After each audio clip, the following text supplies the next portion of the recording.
There we go. Thank you very much. Okay, so I will call the November 2nd, 2022 Clean Water Commission meeting to order. Starting with roll call. Brendan Addis, present. Matt Jones. Present. Michelle Gertz. Present.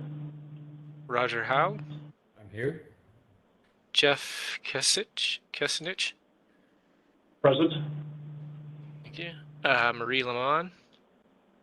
Here. Sandra Martin Bohm, you said oh, there you are. I'm here. Excellent, thank you. Josh Seeds. I believe we might still be waiting on him, but absent currently. And Bob Trost. Here. Great, thank you all. All right, so first item here is the approval of September 7th and the October 5th meeting minutes and summaries. Folks have had a chance to review those. I'll take a second here for any input. If anybody would like to make any amendments before approval or make a motion when we're ready.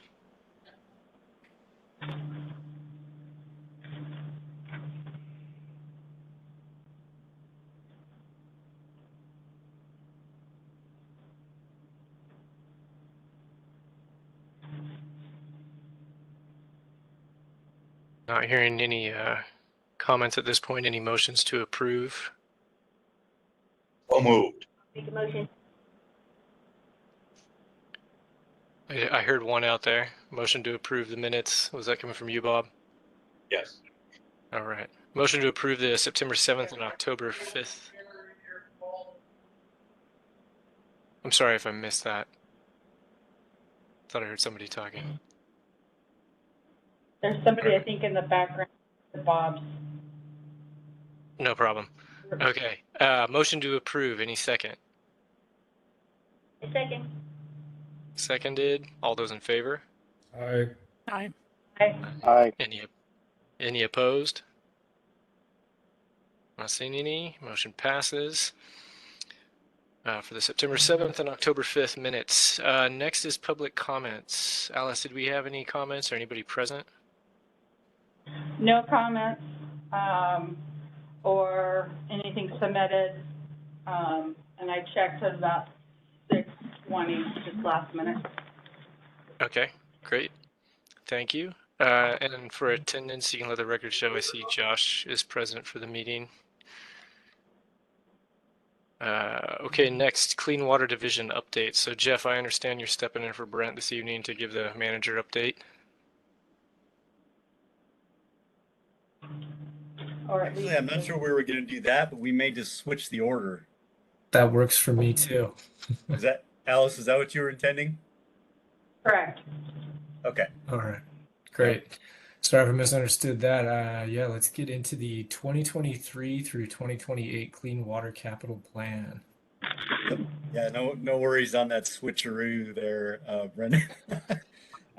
Yeah, Brent is the interim these days. He was nice enough to step in, as y'all know, so we're really happy to have him. And he is out at that ribbon cutting ceremony for the the Cedars Golf Course purchase that would recently happen. So pretty cool deal there. But he'll come back hopefully by the time I am done and fill you in on other stuff.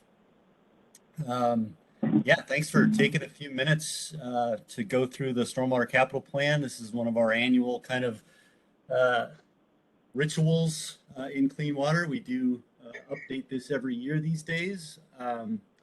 What I'll show you tonight is the presentation that Brent and I gave to the Clark County Council last Wednesday on October 26th. We had a work session just to kind of run through the high level overview of the plan. So that's what we'll go through here. We're scheduled to be at council on November 15th here in a couple weeks to have the plan adopted. So we certainly would encourage any kind of feedback or commentary from this group either tonight or after tonight. This particular presentation does not include the full matrix of spending, but just a summary slide. So if people are interested, I can certainly make that available for a little more detailed look. All right. Alice, do I have control of the slides or you probably do, right? Yeah, okay. So I'll just call for them. Thank you. All right, so again, this was for the council. So when we go to the council with this, there's no action required at the work session because we're just kind of providing information to that group prior to the formal adoption later on. So we want to talk a little bit about our permit. We typically review a little bit about how the permit works and how this fits in, our goals and policies and regulatory requirements that drive our capital planning effort. I'll go through the 2022 capital project recap so that folks know kind of what we've been doing this year. And then we jump into the 2023 to 2028 plan, the priorities, the project types, overall schedule, and then just a little bit about our funding situation, leveraging projects, and our grant income. Next, please. Excuse me. So this is a little review, basically, for all of you folks, I think, but never hurts to kind of touch on some of the background, I think. So obviously, you know, we are a Phase 1 municipal stormwater permittee.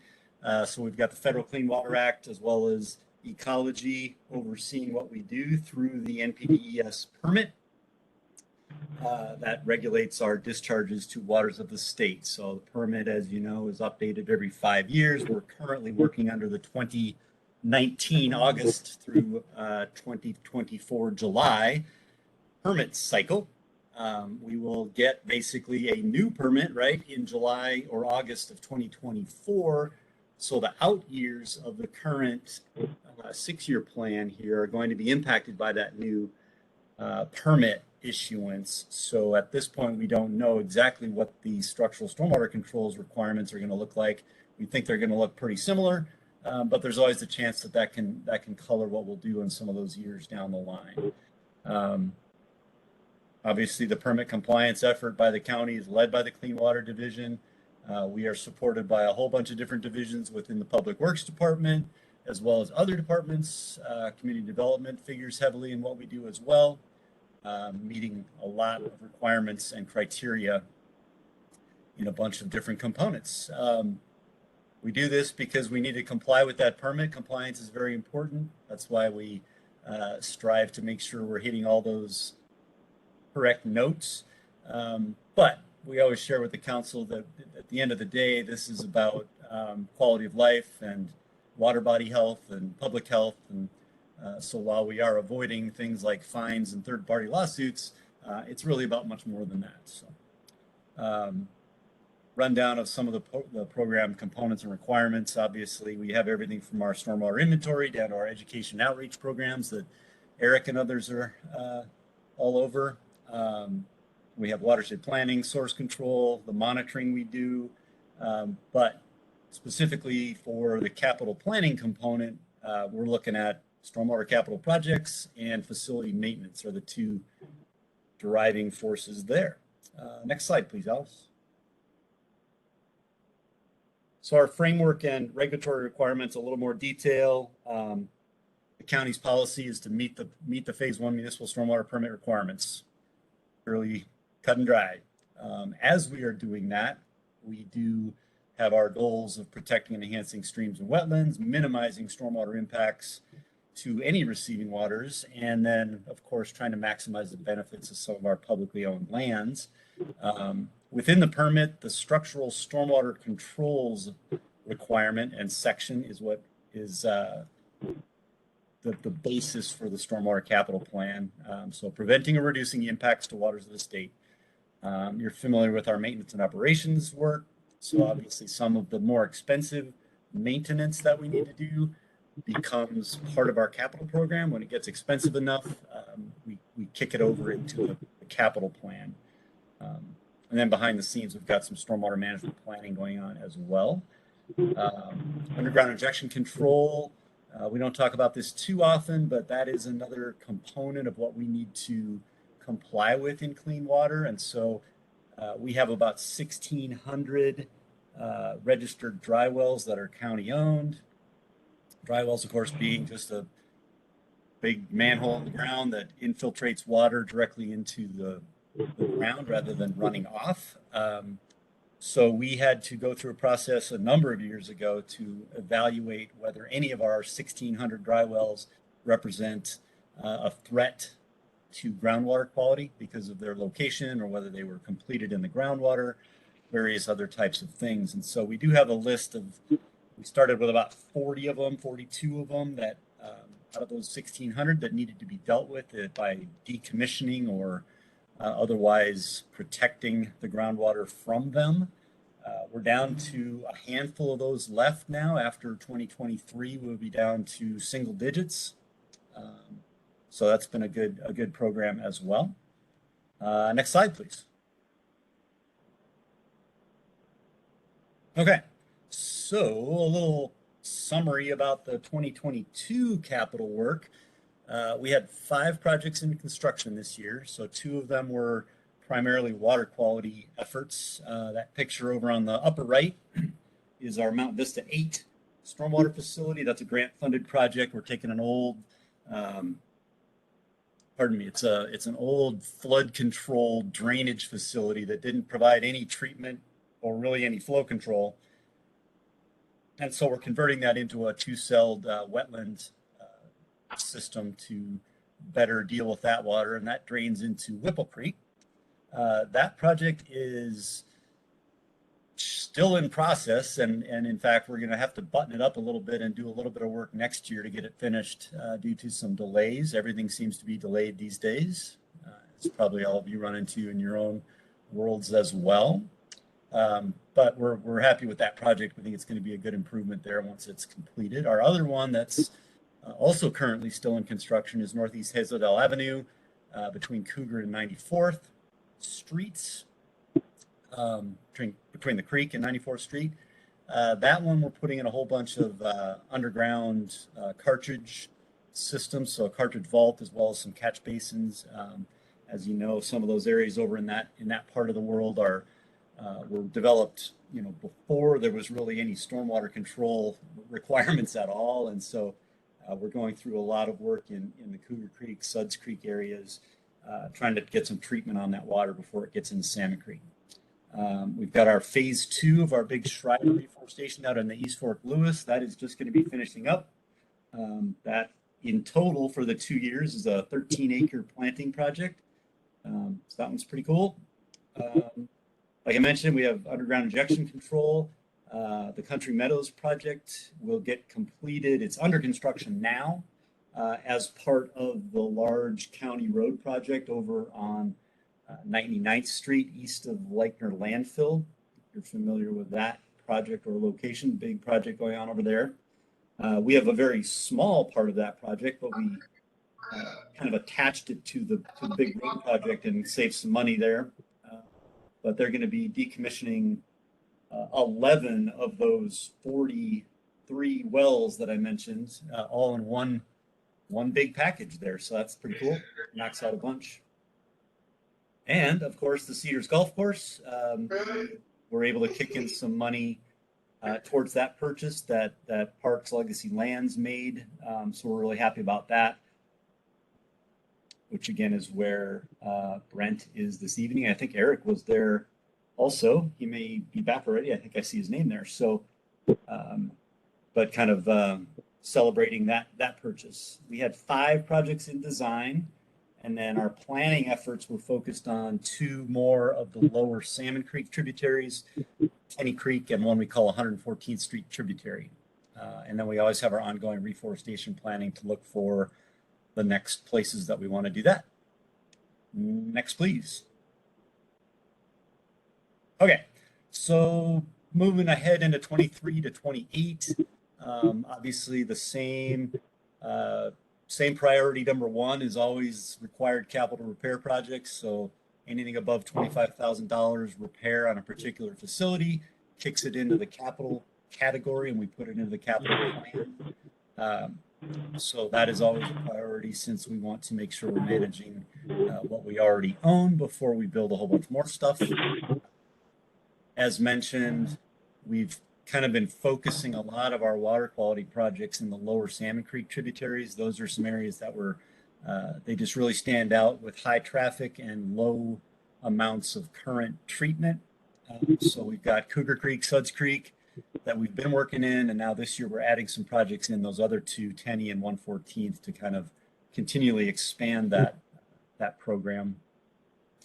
We're still focusing on reforestation. We had our first, our goal for the first 6 years of the reforestation program from 2018 to 2024 was to reforest 30 acres worth of county property. So we think we're actually going to hit that 30-acre mark a little bit early, probably by the end of 2023. So that's kind of cool. And we'll kind of keep on moving forward on that, trying to hit an average of, 5 or 6 acres a year if we can. Property acquisition, there's a few more opportunities coming up as we look forward in the natural areas acquisition plan that Legacy Lands puts out. That's typically where we pull from to leverage some dollars to help them buy things that will also help with stormwater benefit. And then, of course, we always prioritize the ongoing programs, which is the planning for reforestation, drainage basin studies like in Tenney and 114th, and then always mention our street sweeping because that doesn't really show up in the capital plan per se, but we do get credit under our stormwater permit for doing street sweeping above a minimum amount. So we do get to calculate points towards our permit requirement based on the sweeping that the county does. And I'll show you in the funding slide, we do provide some funding for that work as well. Next, please. Okie doke. So, quick pie chart here. We have 30 projects in this current 6-year plan, plus those 2 ongoing programs for the planning part. Our total is about 13.5 million, a little under 13.5 million for that 6-year time period. That is pretty average, a little above average actually, but we tend to try to shoot for, kind of in that $1.5 to $2 million a year average. So, anywhere from 10 and sometimes we've been up to 14, 15 million on these 6-year plans. So kind of depends on the scale of the projects. Obviously right now we're seeing a lot of increased costs due to inflation.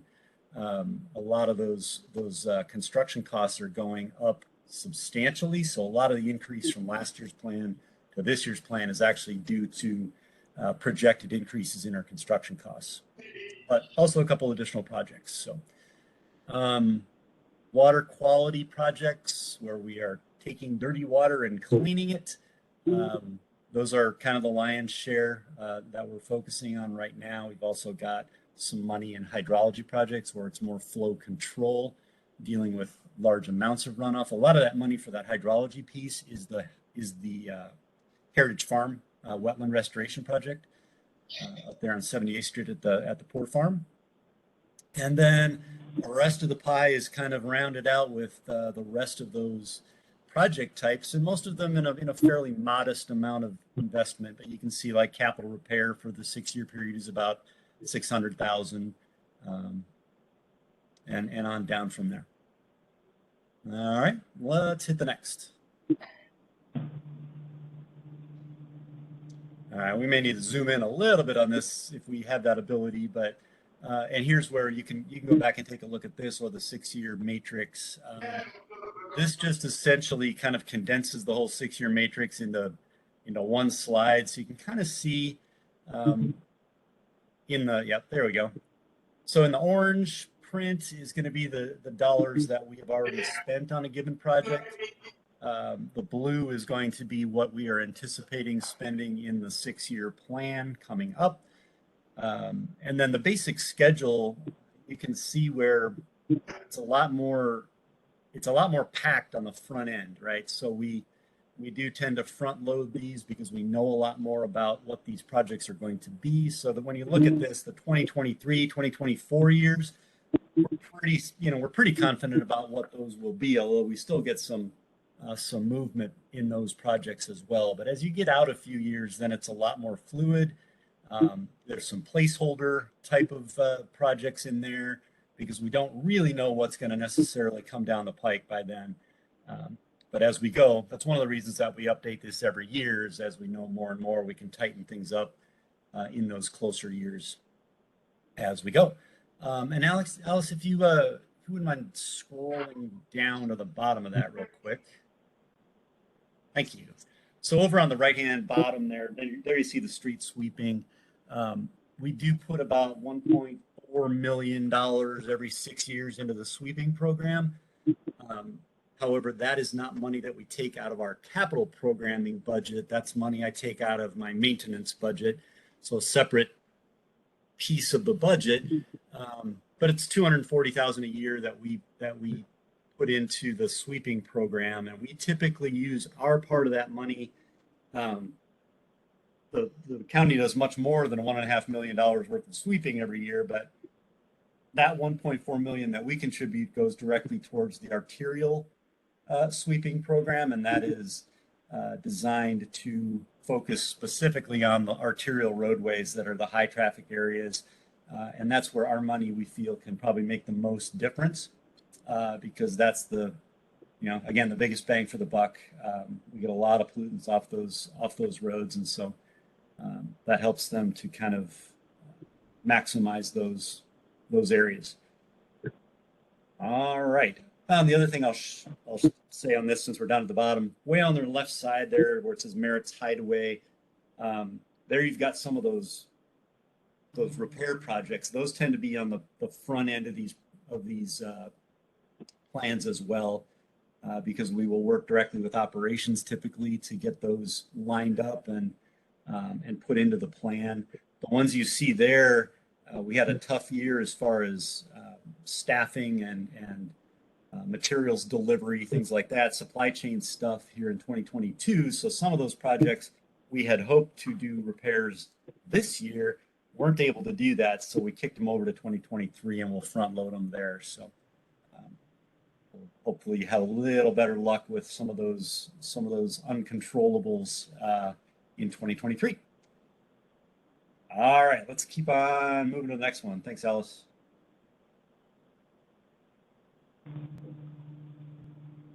Maybe.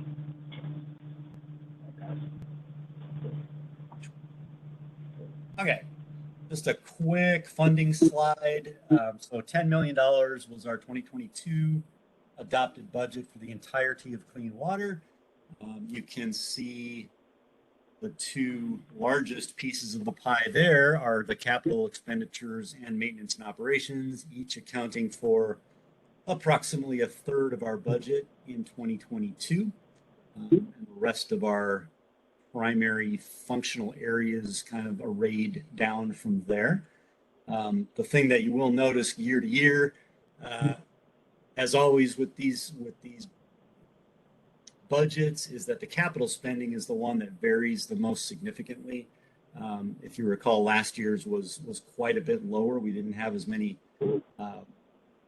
or the 2021 was a lower one. We didn't have quite as many things being constructed. Those kind of, if we have a big construction year, that'll pop that capital number up substantially. So that does vary, but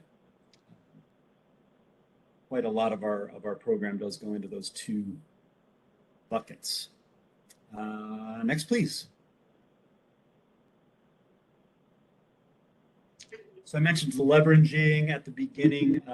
Just kind of share a little bit about that concept, because it is something we try to do as much as we can in order to stretch our dollars as far as we can get them.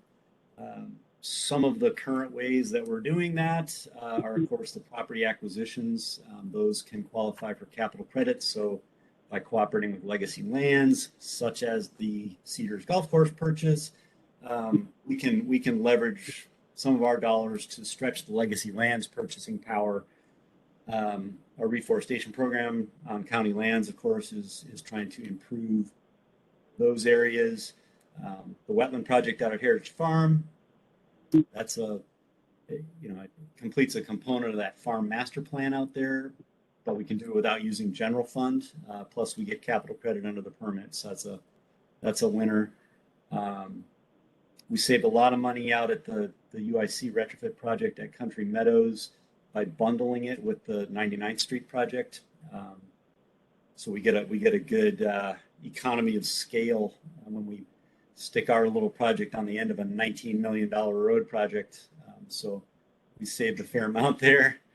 And then, of course, just in general, with the roads program, we are in close contact with those folks. And so when there are opportunities to kind of do a little serendipitous water quality treatment above and beyond what they might be doing in the road project. We jump in and try to do some retrofits with them as well. Next, please. All right, almost finished here, but I did want to touch on grants as well, since that's a big part of what we try to do. If you start with the pie chart over there on the right side,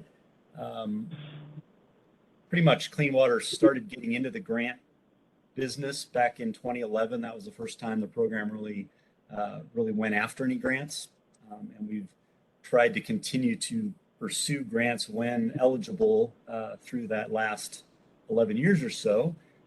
During that time, so about 73% of our capital expenditures, so this is just the structural stormwater control program, not the overall clean water division, right? So we do a lot of education stuff and various other things that are grant funded. This is solely for capital. So 73% of that capital money has come from the Clean Water Fund, but state grants, the competitive state grants, about 20%.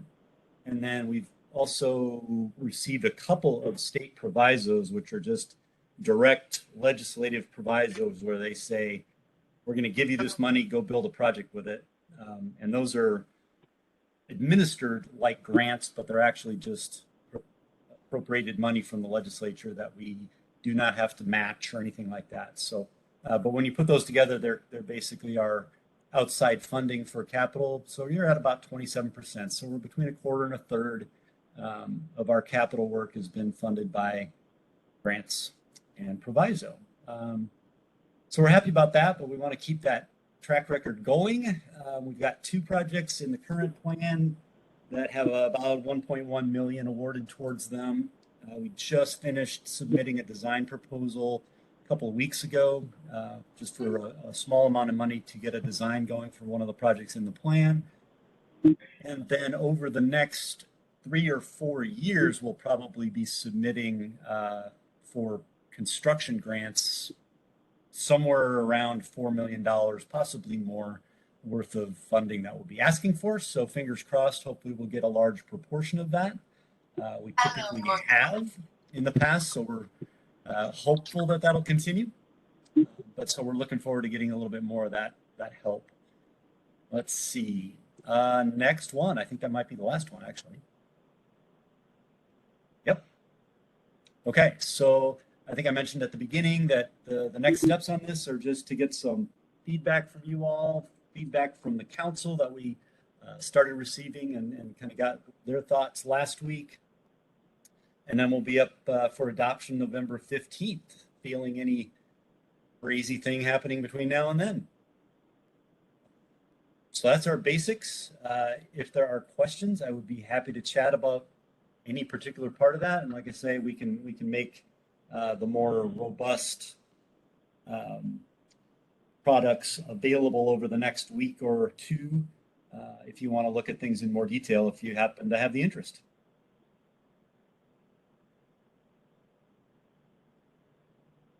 So Jeff, I have a question for you.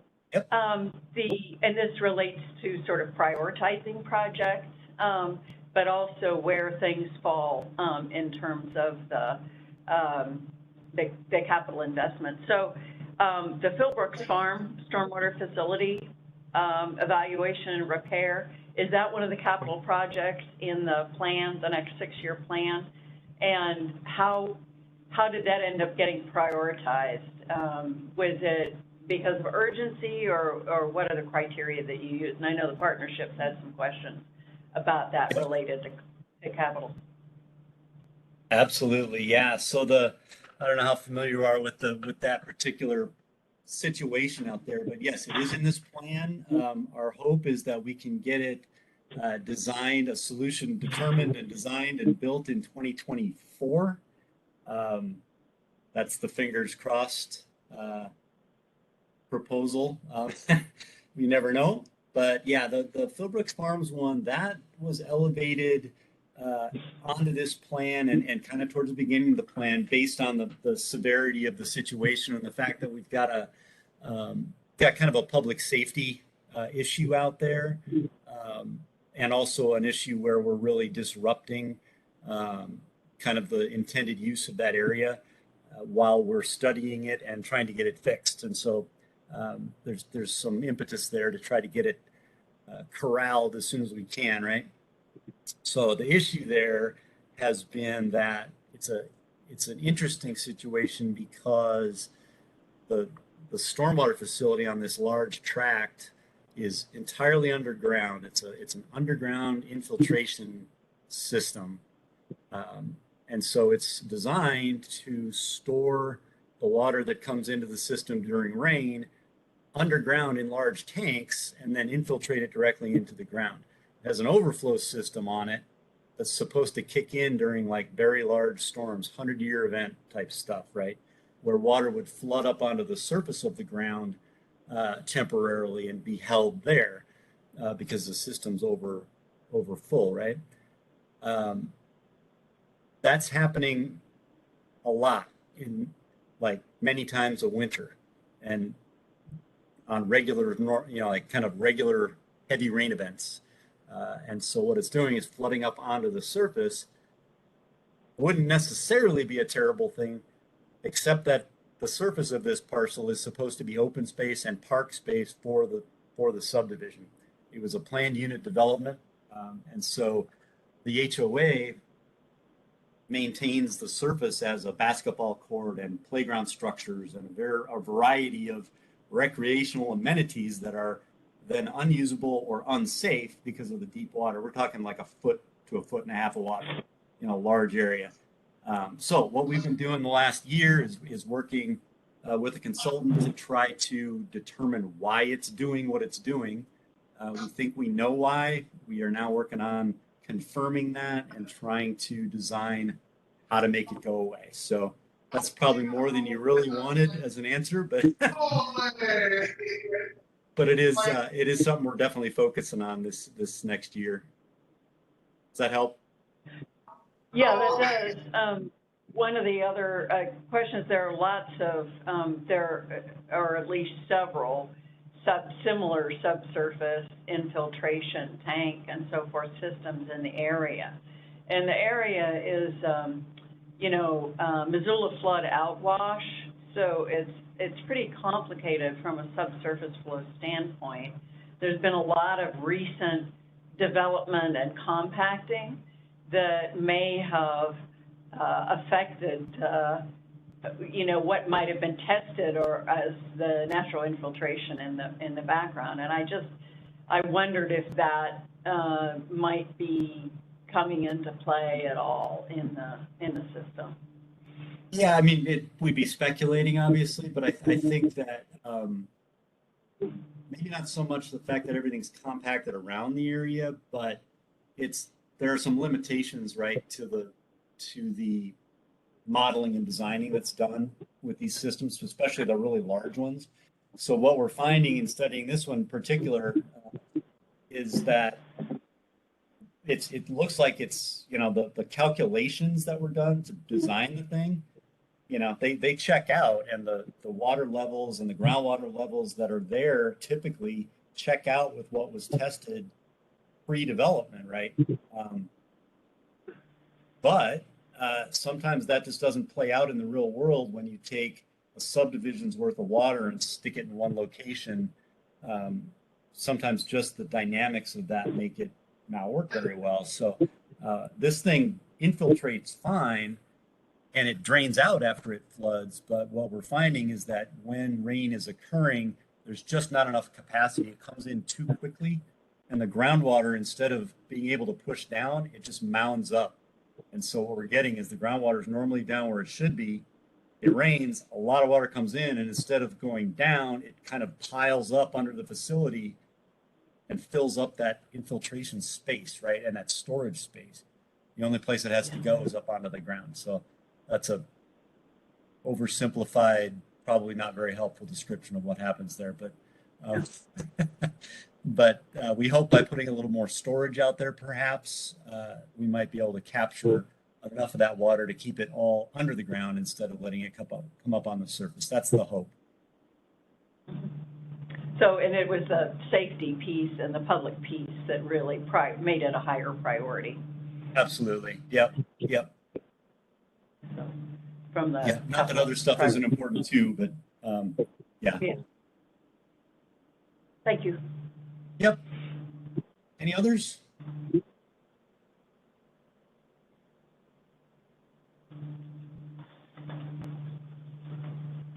Just generally wanted to say thanks, Jeff. I think that seeing the breakdown of all the numbers, although that might sound like something that would be a snore for people, I have found it to be one of the best ways to kind of see, really where the money's going and the focus on the projects in the county. So I think the report that you give is always a great snapshot of what's going on and makes it easy to understand the way you guys have put it together. And the opening piece that you mentioned, I was also really happy to see, just my own take on it, how you were saying to the council, you try to point out that there's compliance issues to address, but then there's more that we can do and are trying to do. And I think that's great that you guys not only do that, but mention that to council as well. Thank you. Appreciate that. Yeah, I think the other part that came up in the partnerships discussion, the emphasis on leverage of grants and collaborations and so forth, I think is a key point. And we saw when we reviewed all of the many grants and partnerships that the county had going on, the extent that you were able to accomplish so much more through those approaches, major plus for the county. Yeah, I agree. It's a real benefit to be able to do that. And like I say, tonight we were just talking about, capital program grants, but as you know, there's a lot of other cooperative efforts and grants and stuff that we are able to do. And whether we're leading them or other of our partners are leading them and we're kind of partnering in, it really has been a benefit, I think. So yeah, thanks. Cool.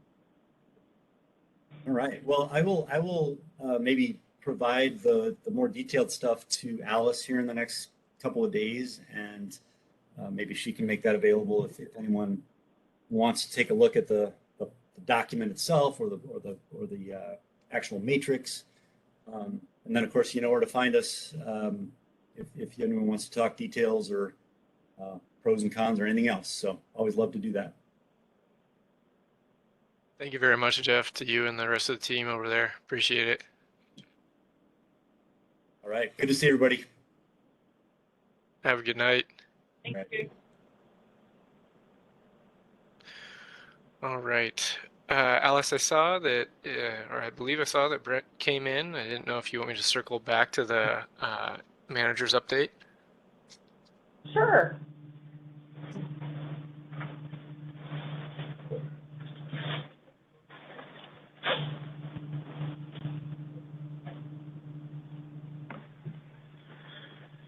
Good evening. So I don't have a whole lot. We've been successful in moving forward to address our current administrative staffing issues. So we're happy about that. We're in the process of reviewing candidates. Hopefully we'll have somebody in that position shortly, and that's been a primary focus for me. I've also been extended at least through the end of the year as interim division manager.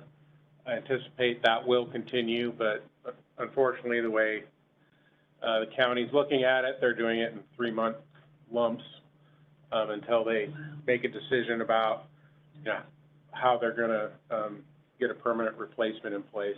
So that's really all I have at the moment. I'm hoping to start diving into some more substantive stuff for the program as we move into the end of the year and the first part of next year.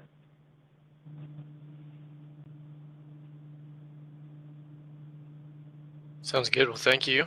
Best of luck with that process.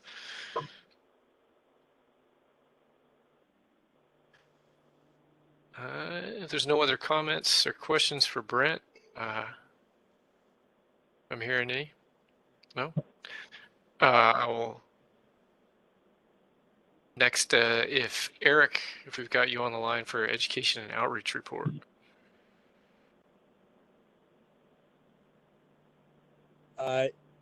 Yes, I do. I'm on my mobile device. Is that phoning in from the car?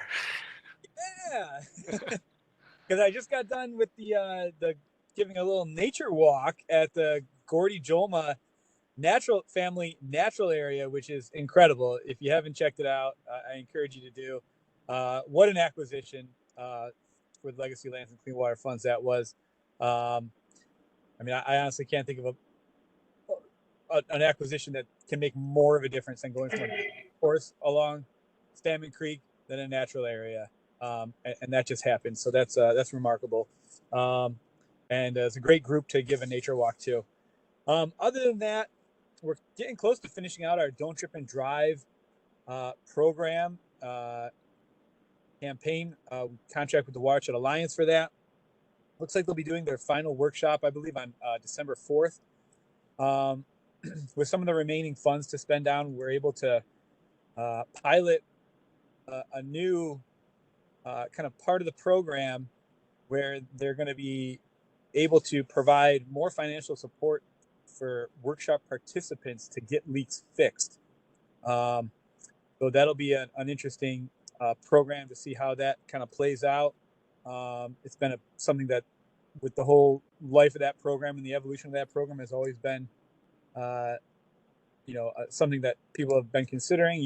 Is $50 off a leak fix really going to move the needle for people that need to get their leak? So Watershed Alliance will be able to provide more financial incentives and support for workshop participants getting their leaks fixed. So later on I'll be able to provide an update on how that went, but we're pretty excited about seeing what they can do there. We'll also, let's see, next week I'll be presenting to the Small Acreage Program's Living on the Land class. It's kind of the talk where I co-present, split the session in half with Ben Jones, Stream Monitoring Team, and I kind of cover the piece that talks about, Clean Water's efforts to protect water quality and watershed health in the county, a little bit about where people's stormwater dollars go, and things that people can do on their own to help us in our efforts for the community. Our going to be issuing our request for quote for our catch basin out program, maybe the end of this week or early next week, to find a new vendor for that starting in 2023. It looks like Camus wants to join us in that endeavor, which is great. Should be seeing some signs in the East Fork Lewis River watershed and the Lewis River watershed coming up soon. The signs have been distributed to our sign crew, and I haven't seen any yet, but they've also been distributed to WashDOT, so they should be installing those signs later on this year. And then just been kind of working on some outreach to carpet cleaners. We'll do we'll be mailing all of the carpet cleaners that we could find in the county some messaging about proper waste disposal, and so we're hoping to be doing that in the coming weeks or sooner. And the last little thing I got, of course, the Stormwater Partners Symposium, November 16th. Got some good topics there, so I will be sending out an email to the group, to our Stormwater Partners email list, just trying to get a count on who's going to be attending in person. We'll also have a hybrid option, kind of like what Alice is doing here, if you can't attend in person. But if you can attend in person, it'll be a pretty cool opportunity to check out the Lacamas Lake Lodge. Seems like a great venue, and obviously a lot of water passion in that region as well. So yeah, please feel free to attend, or virtually or in person. And I think it should be a great opportunity to meet other people that are doing water stuff in the community, and to hear about some cool projects that are going on as well.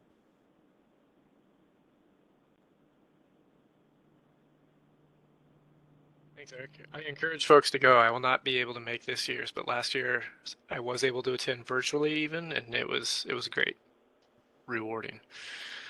Neat seeing the stuff you guys had. And are they doing this showcase on the film projects again with this one? We're not doing that. Well, not entirely. No.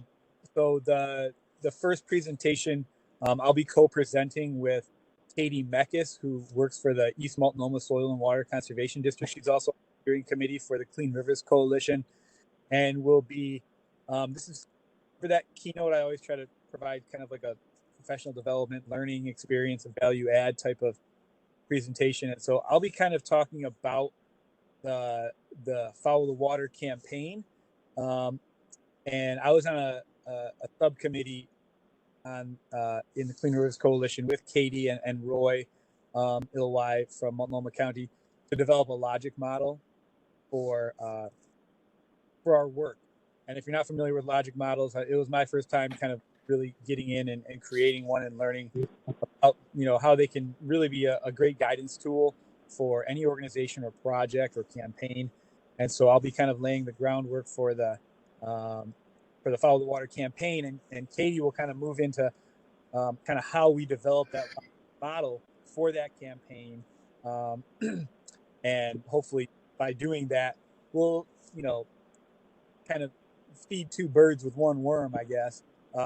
Teach people about logic models, also educate folks more about what the Follow the Water campaign is all about.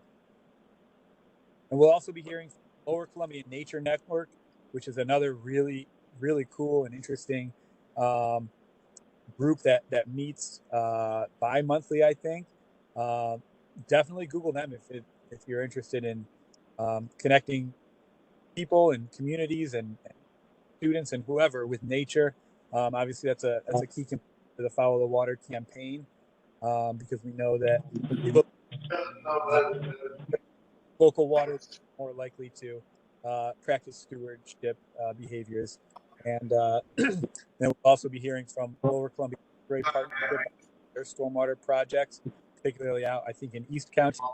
And we'll also be hearing from, I'm blanking on it right now.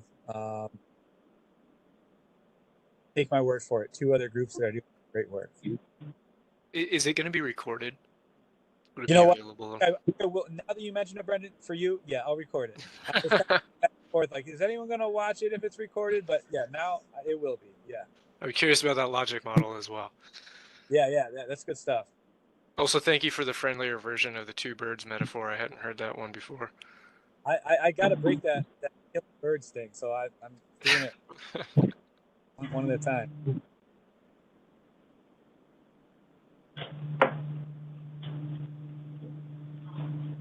Any questions or comments for Eric? Yeah, I have one question. Where's the Don't Drip and Drive program going to go? We're winding down, the county is winding down its involvement. Or is the county going to be involved in a future phase, or what? That's kind of still to be determined about how that's going to look. I know that it depends on if we have someone who's willing to implement it. I think some of the materials can kind of remain passively, but the leak check events, it was kind of challenging to really get the good data to support all of it. It was just a hard thing to evaluate. And so with the leak check events, we were feeling like that was the best way to get leaks fixed. We feel like the workshops potentially might be better, and we'll be able to see if the workshop, how the workshops were with just doing a workshop and really getting people hands-on with their car and seeing if they get it fixed versus doing the workshop and providing greater financial incentives to get it fixed. So that'll give us a few different things to evaluate as we look into the next phase. And it's going to be kind of we'll be talking about it with Stormwater Partners when we meet with our work groups to see about, the appetite for keeping that going. There is also some interest in the Clean Rivers Coalition for focusing on more kind of car-related BMPs, even with some of the research that is coming out with the 6PPD stuff from the tire wear. Simple BMPs like trying to maintain the proper in their tires to reduce tire wear. Obviously, checking for leaks and trying to reduce reduce single passenger vehicle travel if I can. So that's kind of where we're at. Thanks.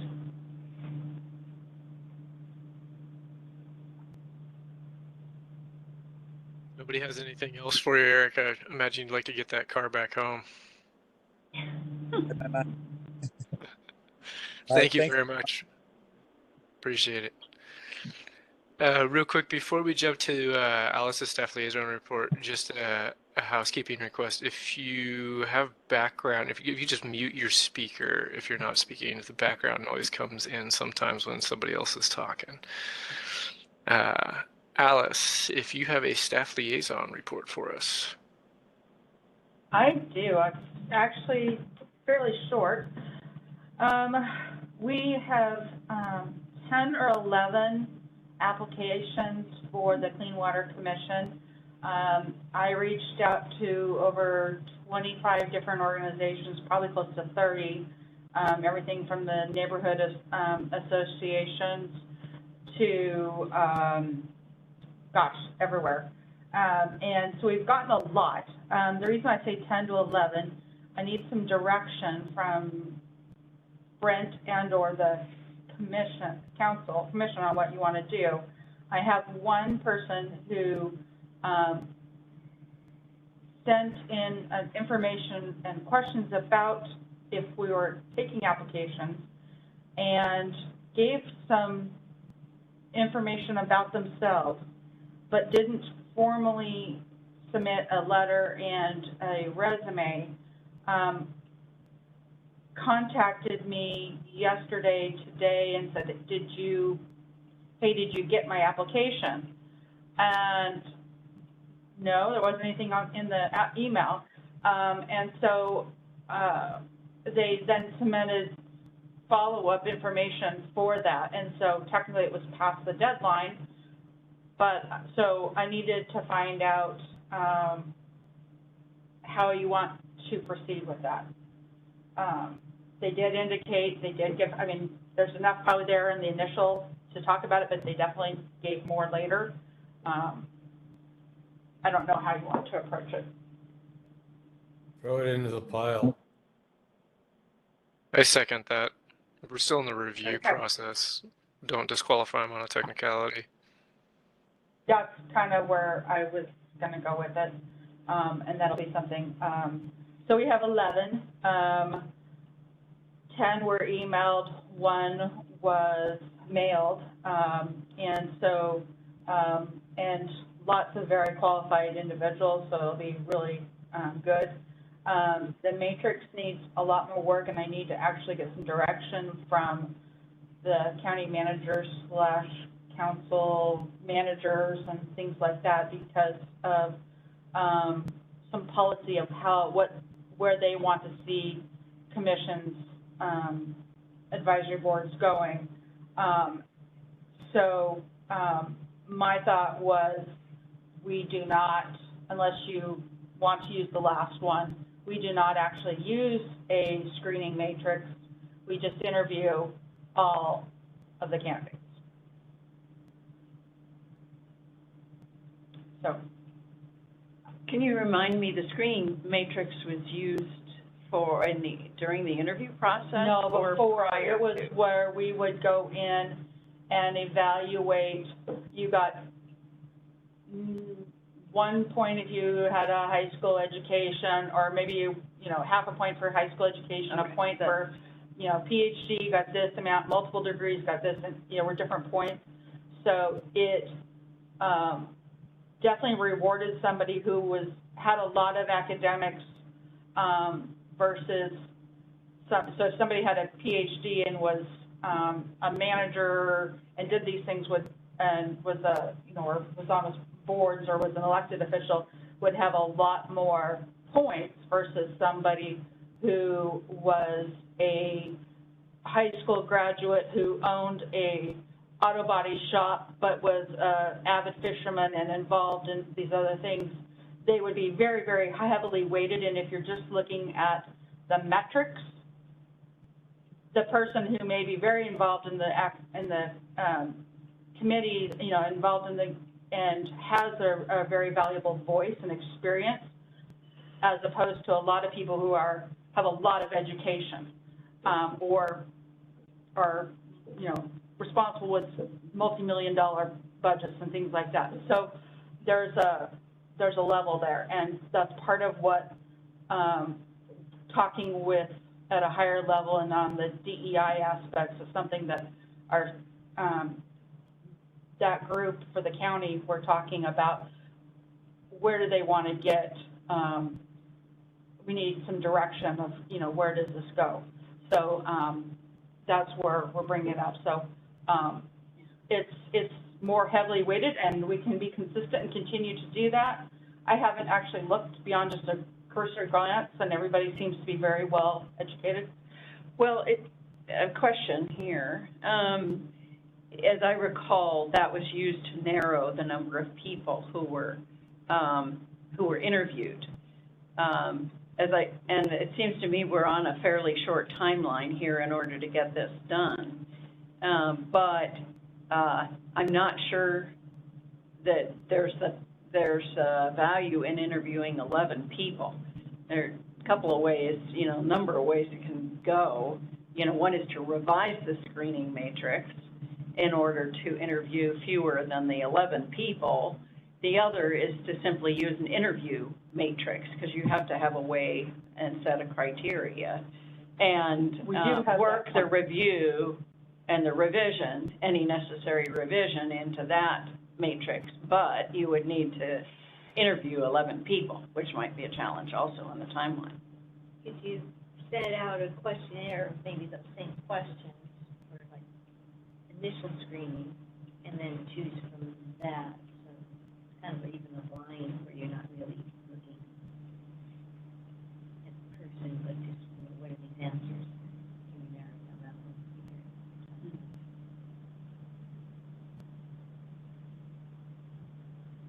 Potentially. Alice, So can those I? questions correspond to the criteria. Because when we send out an RFP, you send out, you know, give me this and this and this, and then we narrow it down to the interviews, so that kind of takes time. Brendan, do you have something? I was just going to ask a clarifying question, and I feel like I know the answer to this. This is the reason we're having this conversation. We can't review the applications and take a poll of the, you know, everybody gets 3 votes or something like that, and take the top set of candidates that got votes. We have to have something in place to justify the applications that we do not interview, correct? I mean, is that the reason for having the pre-matrix? We're required to have some type of something that we're pointing to for how we eliminated the first set.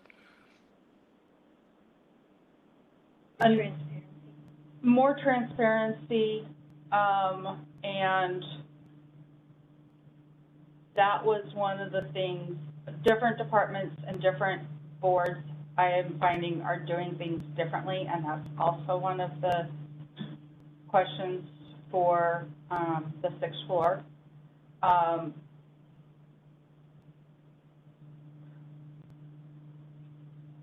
I know we have trying to think. We've done it. I don't know if we've been using the matrix, and I haven't looked very hard at any of them. But looking at the matrix, I honestly don't think you're going to be able to pair money off. Honestly. The existing current, the one that's been used. Current that we've been using matrix, I don't think you're going to be able to narrow it down much. It's going to be a half a point difference between some people. I mean, it's just looking, this is probably the best group of candidates that there's been. I mean, it's fantastic, but it's gonna be, I don't, and with it basically, I work tomorrow and Monday and Tuesday. And then, I'm off for a couple days, and then I'm hoping to have interviews the week of the 15th so that we can get recommendations narrowed down and get it to the county manager by Thanksgiving, the week then, right after Thanksgiving. So we can get it on the January 3rd council meeting. Roger, you have a Yeah, comment? I was just going to say, could you use geography for a limiter? If you have 11 qualified people, and we now sit on the map somewhere, and if you could find people that take care of watersheds that we don't have currently, that might be a halfway easy way to limit the system. If that is how you want to do it, I will do whatever you want. That is not how, in the past, we've had definitely some watersheds have had more than others, or one areas have had more than others. I've even had one household have more commissioners. You know, we had 2 husband and wife commissioners. So we do try to look at it from all different levels of diversity, not only geography, but occupation and interests and everything else. You know, we try to find the best coalition of voices that are out there with experience and everything else. So I'm happy. Sandra, I see you have your hand up. Yeah, I guess my comment would be is, we've spent my entire time on the commission talking about diversity, equity, and inclusion, and then, we get this fantastic, what it sounds like, a fantastic pool of candidates, and then we're talking about how to figure out how to screen them out without considering them for the qualities that they have as individuals and can bring to the table, and potentially bring diversity, equity, and inclusion to this group. So I guess I'm struggling a little bit with how we mark off on a checkbox somewhere and rule someone out without considering their qualifications as an individual and what they bring to this group. And the only way we get to that is through an interview process. So a couple of things come to mind. One is, how do we create a different process where we're not talking about 3 days or 4 days to make a decision? And that's for future consideration. And the second piece is there a way to engage more people so that we can get through some semblance of an interview process, even if it's the questions that are here that we do through a phone screen, break it up. Ask the question, come back and review the responses and narrow the group in some way. I have a really hard time checking boxes with a piece of paper to rule out people based on geography or education or anything else without talking to them. And giving everyone who appears to be fully qualified based on your feedback fair shot at it if they're interested.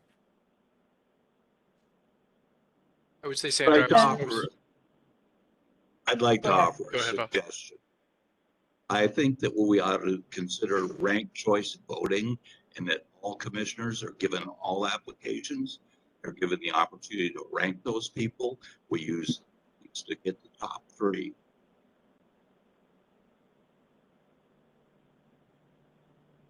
Yeah, I would. So how many take positions kind of. are open right now? I guess if we could remember that. There's technically 3. Next year, yeah. Matt, I know, has indicated that he would like, he has reapplied. Okay, so 3 positions. And then also, just for everybody's awareness, it's going to be logistically very difficult to get a number of people in the same room. So we will I'm assuming, be doing this virtually through WebEx, and if we want to do some final, then we can. But I think just logistically, it makes a lot of sense. Just looking at half of the commission is appearing virtually and the other half is here. Mhm. I think that makes the most sense. Easy for candidates. So with some combination of what Bob suggested, so that everyone's involved and ending up taking the top 6 for an interview, and then maybe narrowing the number of people on the commission who are involved in the interview process and the matrix from the interview on, maybe for the initial, we don't need particular criteria, or you might have people each say, here are the 3 things that I thought were most important, and that those were what I applied in narrowing the candidates. Would that be something that would work within the timeline? Is that something that's doable? So that everybody could get all of the candidates' information and. I think Do as that. long as everybody can get the information back Mhm. in a timely fashion, I can get them actually probably sent out tonight or first thing tomorrow morning. Because everything is digital. So, I like that I can do idea that. as well. I was thinking the same thing. I would like to be able to interview everybody, like Sandra said, in person, but if logistics limit that, then doing that type of hybrid, take what Bob's talking about, rank choice it, and then narrow that down for in person. I think that's great. And then if everybody could get that back to you, so what are we looking at Wednesday?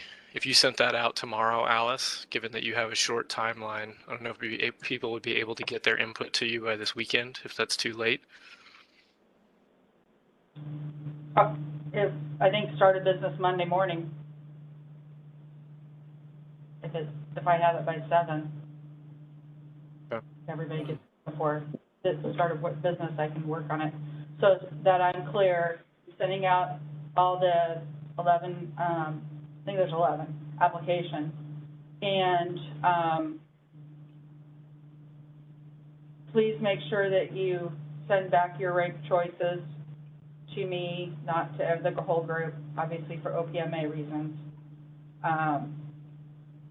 You will give me your ranked choice of who you, your top candidates going through.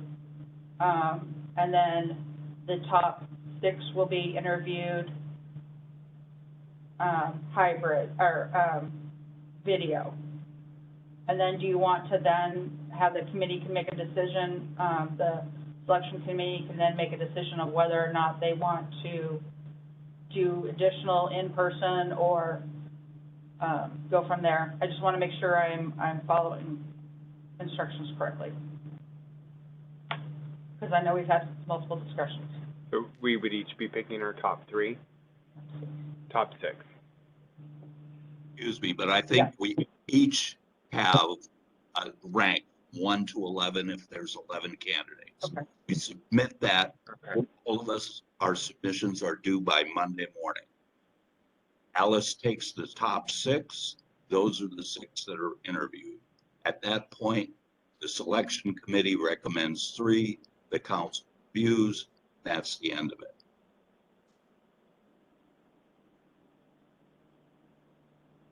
Good. I second that version. Okay. Thank you so much. I really appreciate that. And then I can get that.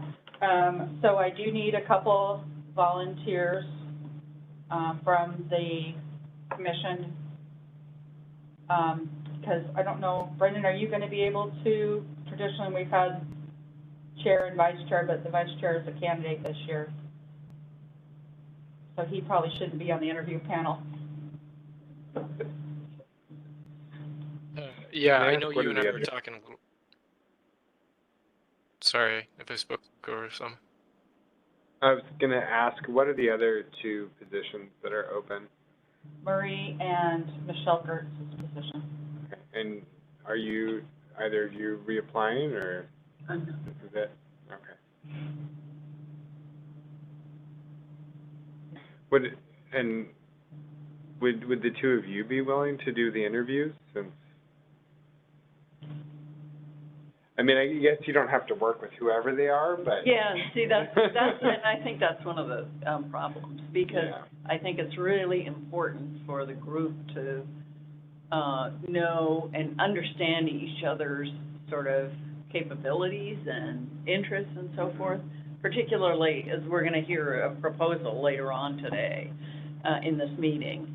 And then how, you know, if there is a interest in pursuing that proposal, who do you need on the commission in order to support that?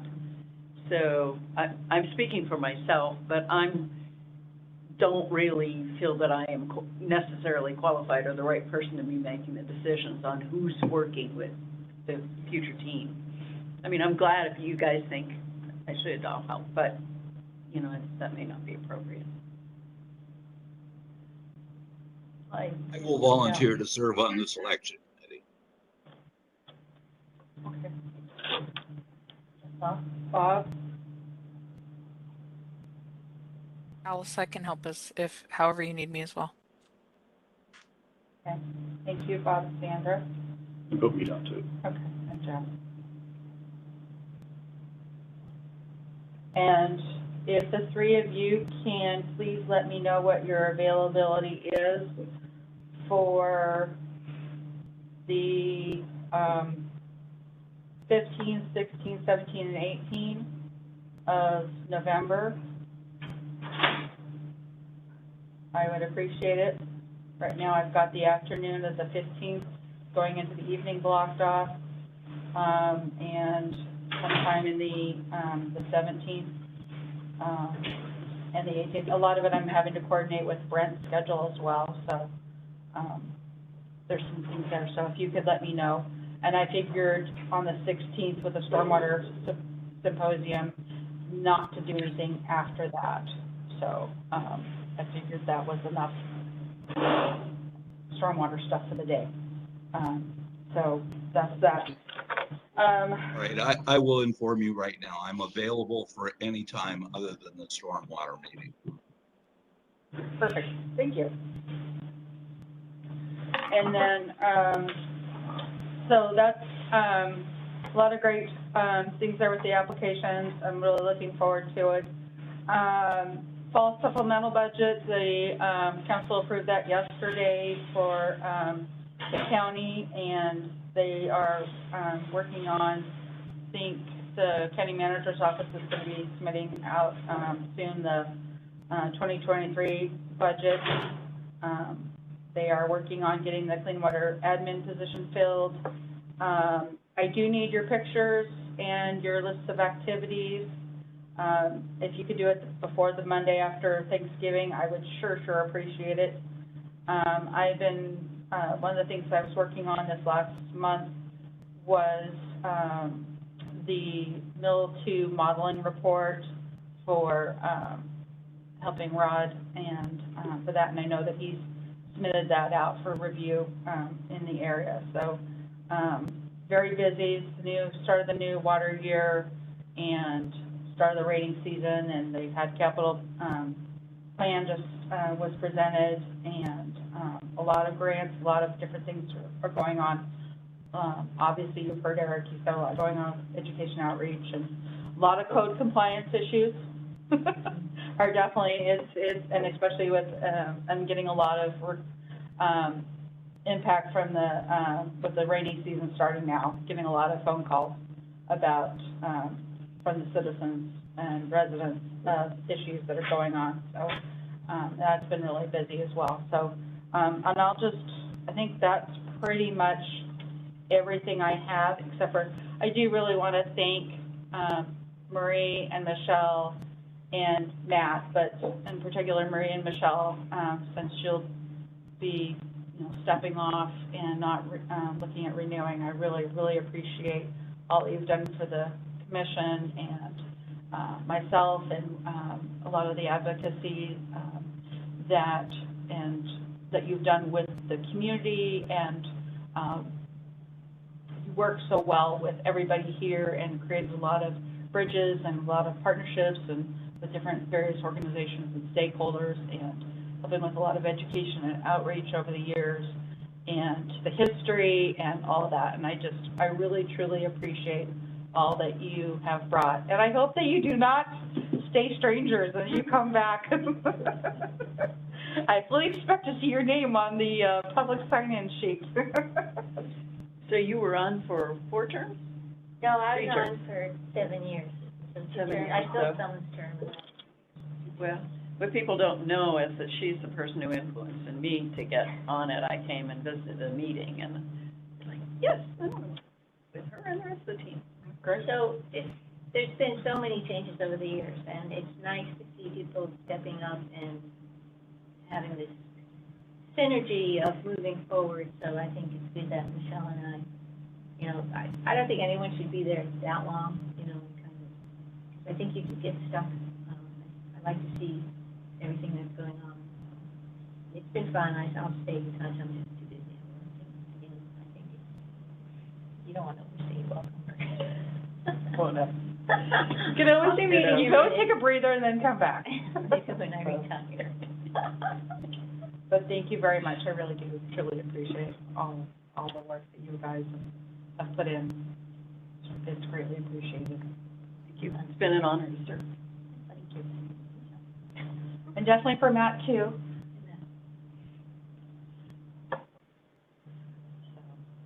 Thank And you, that's all I have. You're welcome. Thank you. I really appreciate all you've done with the DEI as well. I fully expect to see you in January, I'm hoping. See what the committee comes up with.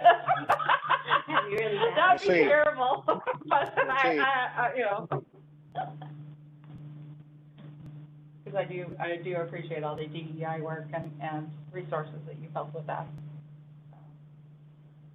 That's all I have.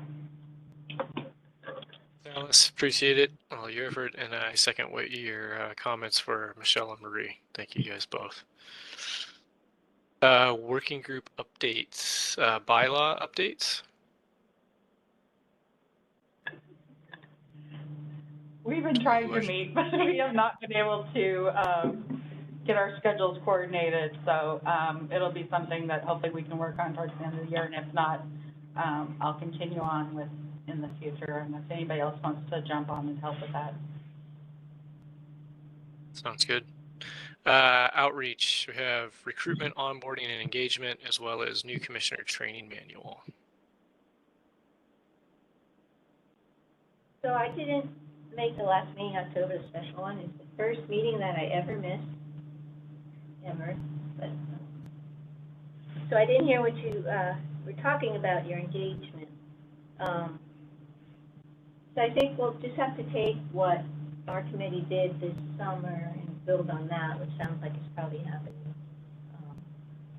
I attended a couple of conferences in the fall, and one on diversity, and it was interesting. I asked the gal that was hosting, you know, how do you get good people to come and stay, and as far as for a diverse population?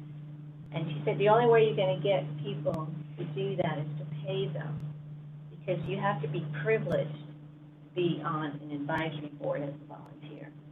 I thought that was a very interesting point. And that is one of the things that we need, because the bylaws and the county codes allow us to do that right now. So that's one of the things that we need to have policy discussions at a much higher level. Anyway, I thought that was very interesting. So yeah, so there's the plan that Matt and Roger and I've been working on, you know, something to keep moving with, and that's part of the training to give them some history, some background, the acronyms that we use, and make it a lot easier for them to get up and running. And that's all I have.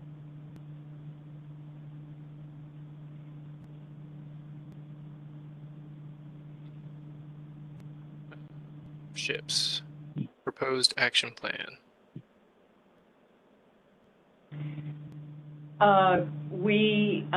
After the last meeting, the October meeting, we decided we were excited to hear about the 2023 engagement plan. And we wanted to hear about that more before doing any more on the 3 sort of pronged approach. And one of them was the diversity piece, and that was going to go into the whole diversity overall effort anyway. So it's really sort of the other 2 pieces. So we have not met since the October meeting.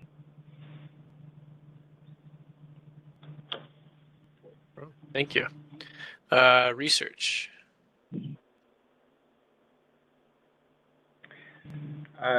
No, that's me. Brendan, do you want to start with the renaming, creek water body renaming? Sure, yeah. I mean, I was trying to remember if I made this update at the last meeting, but I suppose it was a special session too, and I couldn't remember who all was in attendance or where this all happened in the timeline of my life. But I had a meeting with the director of the Clark Historical Museum with conversation about some potential grant funding from the Clark Historical Preservation Grant. And so the conversation from there of what I've been doing was trying to look at potential partners and a grantee to administer the grant to get some money behind trying to do some interpretive work on the ground and some deeper research and also some networking within the community. I think that the partnership with the museum will be great because they have a background in doing similar projects already and a very nice approach to it. And I also reached out to Justin to get some contact information from who he had been talking with at Parks with their interest in some of the properties they own along that area. So more to come in the future. It's moving along very slowly, but moving.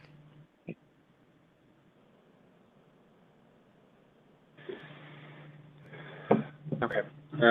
As far as what we talked about previously, Brendan, Bob, and I had got together and got through some research questions. So some of this is things we would like to research ourselves and bring to the commission, but there are also questions we have for the Clean Water Program staff. And so I think probably one of the big ones of those is with stormwater facilities. So in many cases, if it's a private stormwater facility, the assumption is that a homeowners association or other responsible entity will be doing maintenance and so on. You know, there's some news stories and data that indicates otherwise on maintenance. So I'm not sure what the best way is, if this is something that the research group should email to Alice where we have questions for county staff. Would it work best to email those questions to you to pass on to Clean Water Program staff? Is that the best way to go there, rather than just kind of dump them on you in a verbally? Probably email them. Okay. And then we can disseminate them out, have Brent and the managers can, or maybe things that they can answer, or. Okay. Or maybe identify needs for information to collect on this. So in particular, we're interested in how maintenance, keeping up on maintenance is evaluated, kind of what the sampling rates are relative to the number of stormwater facilities and so on. And then that, of course, gets into staffing, because if the county doesn't have enough people to observe these private stormwater facilities, if only a small percentage can be inspected every year, or if the inspections are necessarily pretty rudimentary and not involving, for example, sampling of effluent water and influent water to make sure nutrients are actually being filtered and so on. I think that's something we need to know and that the council needs to know. And then I think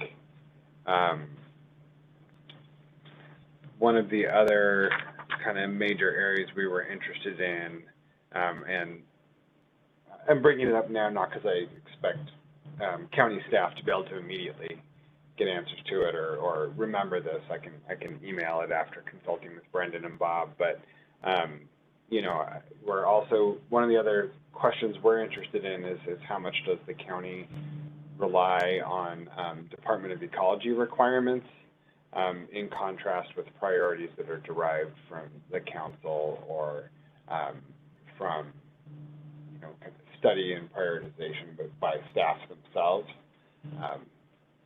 How much of this is just driven by ecology's requirements, you know, for the stormwater permit and so on, and how much is the county looking around and seeing what the specific needs are for protecting water quality in Clark County and making the decisions on that basis.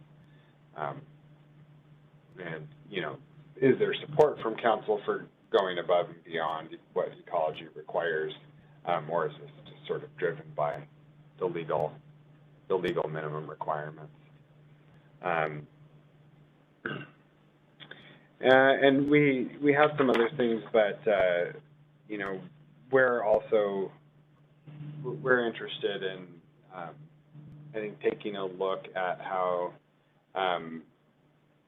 land management and development decisions are taking water quality into account, and how we're doing with regard to not just water quality, but also water quantity or pressure on aquifers for withdrawal for private residences and so on. But that's something that I think Brendan and Bob and I are going to look at defining a few research questions that we might be able to do some of the work ourselves with our skill sets and publicly available data.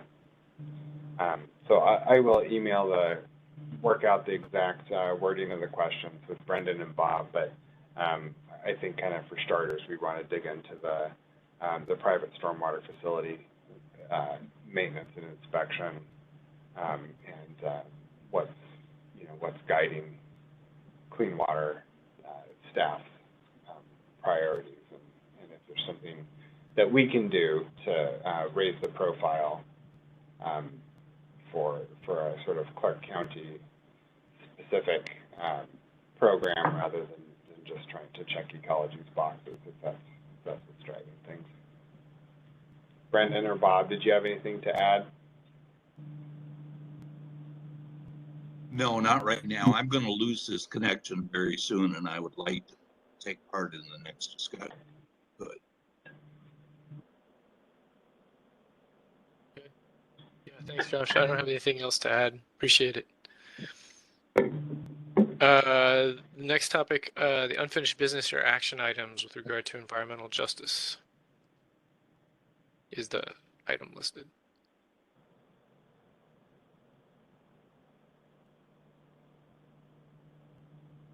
Do you want to table that until after the engagement action plan is decided upon? Sure. All right, so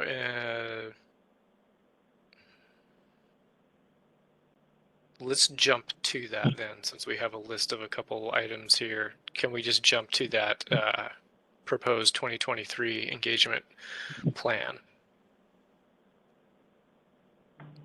And do that while Bob's still on the line. Bob, why don't you go first? Well, first, I'd like to express my appreciation to Roger. I think the real bottom line here is that the committee, or the commission, we both felt have more of a voice in what the content of the meetings are. And Roger had suggested that this be included in a work plan for the group. And I agree. And then when Roger and I began to discuss this, what we found was we probably had different visions of what the group really should be concentrating. My view of that was it's probably something that the commission as a whole needs to voice their opinion on, and that the commission as a whole more input into the structure of the meetings, content of the meetings. Where we began to differ is the specifics of that, and neither Roger nor I think, believe that we should make those the committee as a whole. That left us with a position of how do we set the groundwork to move in this direction. while still putting a little more context in what we do in the next several meetings in the year. The other part of it that Roger and I really didn't have an opportunity to have, my suggestion that we change the way that we do meetings. We start in January before any other meetings, an orientation meeting, we believe, or I believe, for new commissioners. I was very confused at the outset of this. Self as a new commissioner. Before you have a formal meeting, you should have an orientation meeting where people are informed of what the expectations are, schedule's going to be, what the committee or commission is focused on, and they provided with sufficient background material to actually be engaged from the first meeting they participated in.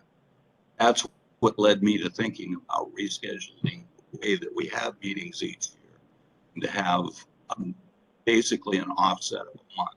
My reasoning was twofold. One is to get the new commissioners up to speed better and be able to be more informed. And the second is to move the meetings out of the 4th of July and Memorial Day weekends and to conflict a lot of people, make it difficult for the commission to participate. To me, I think that if we were switch the months in which we meet a little bit, that would work well. Then to address the bigger question that Roger and I had about the commission having a much greater voice to discuss, we would get through the first 2 meetings basically as background information, everybody on basically up to speed, and then from that point on, the commission would have a workshop where they determined what they were going to tackle the rest of the year. And that's kind of the proposal work plan for that we were able to put together as a group. And I defer to Roger because Roger was more into specifics and is probably into all of it. I'm much more into big picture issues, and that's where we definitely differ.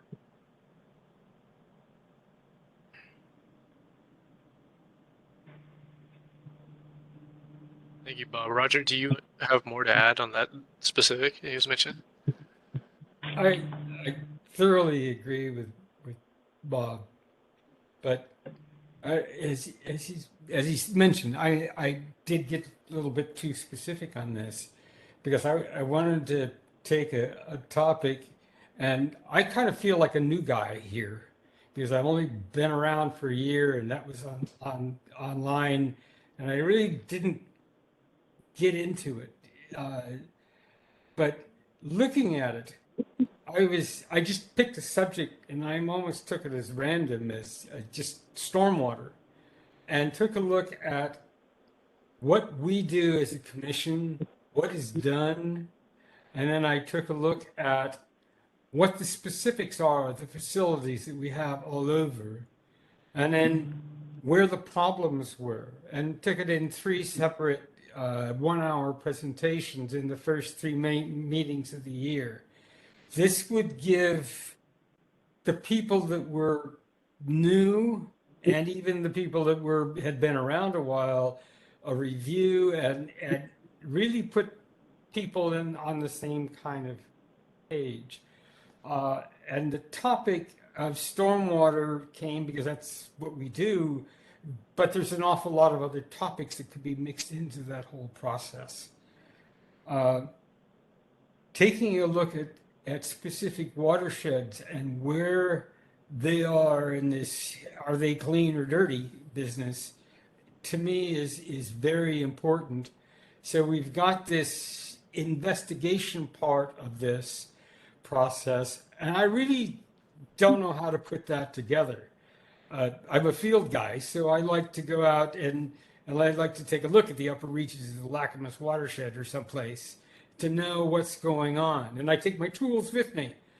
We're not going to be doing that in this kind of a matrix, but we can hear about that sort of thing, and focusing in on some watersheds to me is a pretty valuable thing for these people to do, especially in the early days of being on the commission.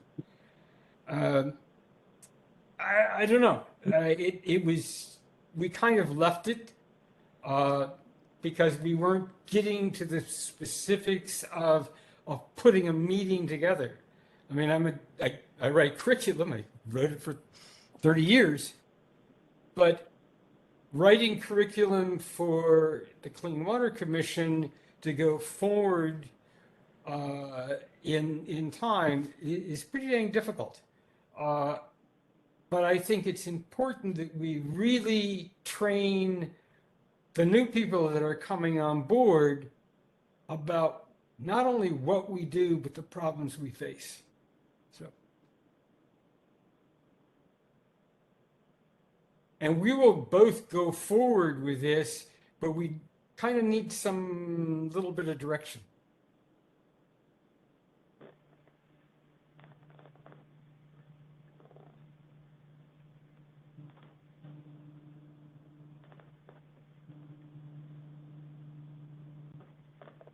Cut the silence by saying that I like the idea, first of all, of trying to take some new focus on how the meetings are organized. I have appreciated my time on it, on the commission, getting a really good understanding over time of what's going on behind the scenes and how it's working. But I do think that there is at times a little bit of a missing dialogue, like you're saying, of this process of looking at what's going on and asking the questions about the health and the maintenance of the clean water. This is kind of a little bit to what Josh was talking about with what research was trying to figure out with some of those questions as well. Because where we're at is getting this great update from county of what's happening, but it's a little bit of a one-way street on the communication at times. Not in any fault way or that I mind that, but it's a little less engaged. And then the other, there was another point that you made that I'm having a brain cramp at this time of night. But I think in general, where you're taking it, I like the sound of that for sure, and in trying to organize that. I don't have an immediate idea of like what those specifics would be, but the idea that you're saying that the commission helps drive that a little bit more what the conversation is. The essence of what I was trying to do was somehow build the background information that's especially newbies lack coming in. You know, it's that background information that people don't know about. They might not know about sand filters and biofilters and which rivers, which watersheds are in trouble and why they're in trouble and why we measure this and that and the other thing in Jeff's program to determine why they're bad. I mean, some of the people that we're going to have, some of those 11 people may not have some kind of a water quality background. And so pulling some of that information as background knowledge to me is critical to knowing what we're doing. So if there were some process, say after the next 3 commissioners are selected, by which the county identifies, certain categories in which sort of you do work and ask which are the areas in which you feel least comfortable. And then for that first meeting, put together like 3 presentations on the top 3 areas as tutorial. What we've been doing is really doing more in-depth, having more in-depth presentations on Clean Water Division programs on over time, sort of continuously. So there's a continuous update. But what that does miss is the sort of the initial tutorial and tailored for the people who are on the commission at the time. So is that, taking a poll and working on those 3 in the first meeting, is that along the lines of what you're talking about? Sure. Whatever builds the background knowledge of those people will help them be a better commissioner. And it will provide a good review for all the rest of us as well. And, it gives you a place to look. Yeah, so it might include, source documents, so it's not reviewing everything but Yes. so that they understand the program, the challenges, and then here's some resources if you need some more background information. Is that something you could put together, Alice? I mean, just the question here, the areas that are possible, pick 3, something like that. I For the think so, January meeting. because I was just thinking about, and Maria, if you have, because I see your hand. Is this in addition to the 3-4 hour intensive new member training Yeah, I that don't we know were doing? how that builds in. Well, what we were doing was, like a, Because I haven't like a seen what you guys have, I haven't Oh, seen I'm your sorry. handbook, and I haven't seen anything that your group has worked on. okay, So I really I'm flying Yeah, blind. that's a good point. I don't know what you guys are thinking or proposing, so I really am flying blind with what you guys It are was more looking like a at. handbook, a reference material. So the first thing is a map of the watershed. Then it has what the Clean Water does, some projects that have been done, the history of the commission, definitions. So kind of a reference Okay, manual. I'm sorry, that I sounds good. didn't know that we didn't get that out. I kind of dropped the ball on that. If you have the last one, let me find it buried in this stuff. I'll make sure that you have that, you can get it out. Take that next year and.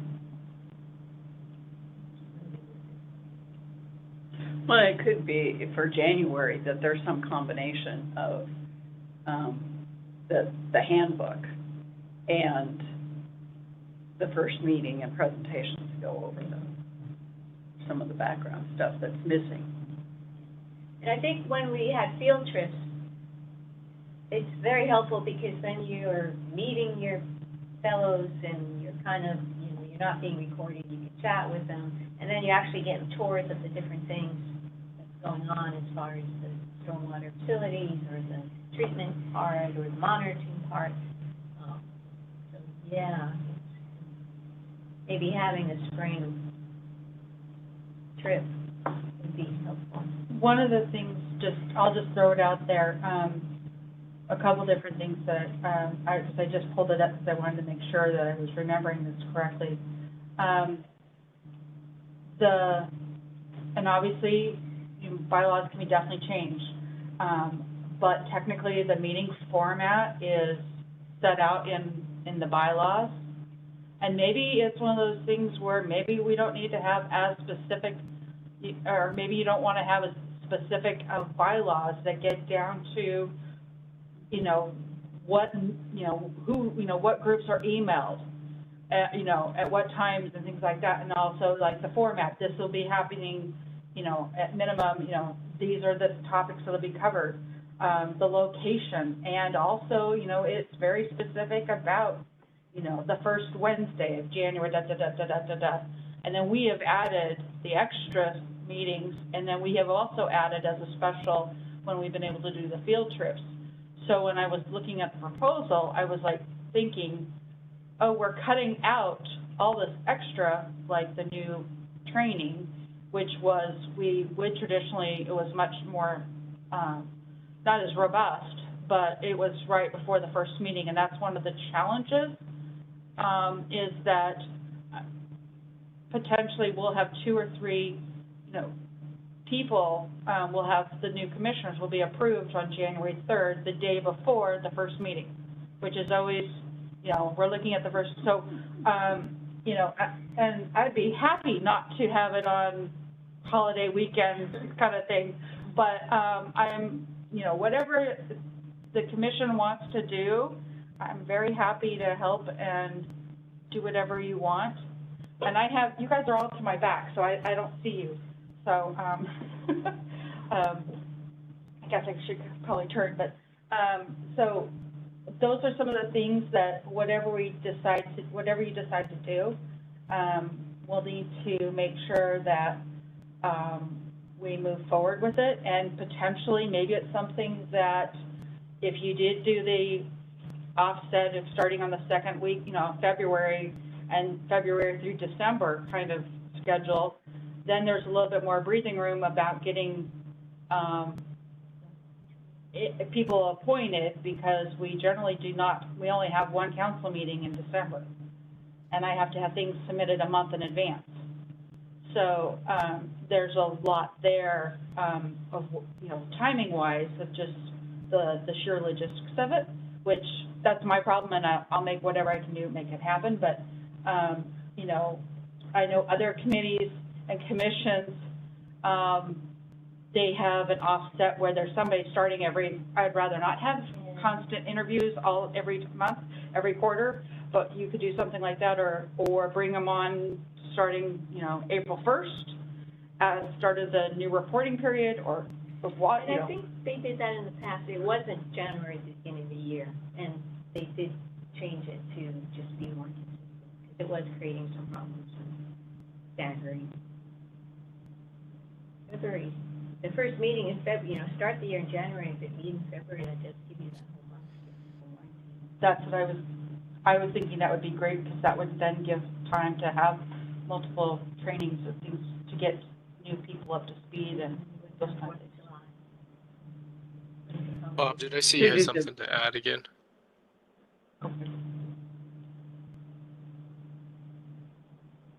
There was a message from Bob. He had something to add. I don't know if he's able to unmute or if he just needs to type it in. Just a second, let me get to the chat.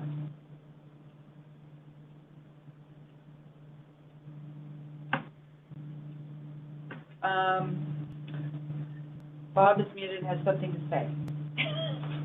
Okay, Bob, sorry.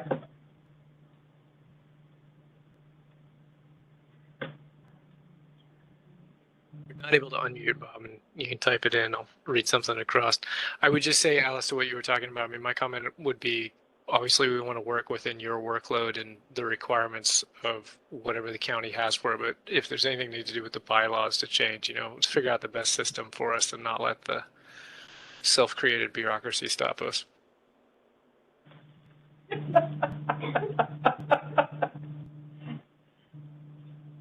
Just happy to serve. I'm happy to be here. Well, really, in the purpose for bylaws is to provide a framework and,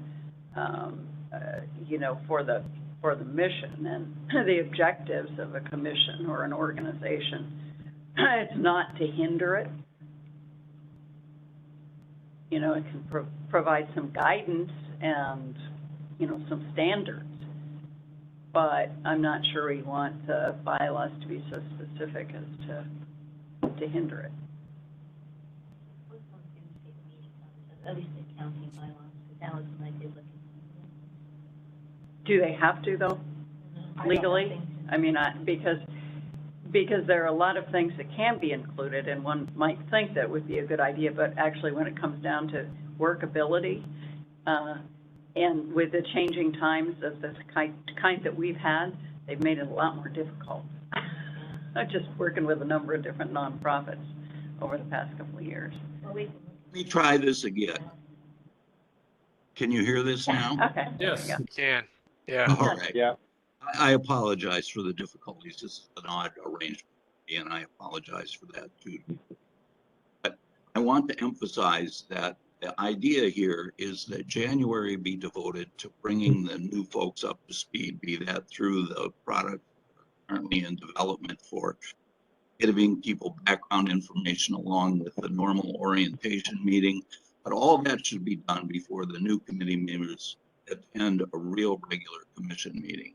And then I think, to cut to the chase here, despite whatever specifics may be dealt with, Roger and I both kind of agreed with is the commission should be playing a much larger role in determining the content of these meetings. That, from my perspective, I would like to see more big picture stuff. It took me a trip to the city of Vancouver's group in order to find out that there is a stormwater commission created by the legislature in the state of Washington that is an independent entity that offers all sorts of information and background help on a number of things that do with stormwater management. That was never brought up in any of our meetings. I would like to see people from the State Department of Ecology here. Would like to have them discuss with us the different ways in which we can participate in improving our grant acquisitions, to improve the funding basis for this group. A lot of things I think this commission should be doing on a much broader scale than listening to the feel that the education people give the kids at school. And that's just my feeling. And I think that the commission all ought to be weighed in and make their opinions known on what we are.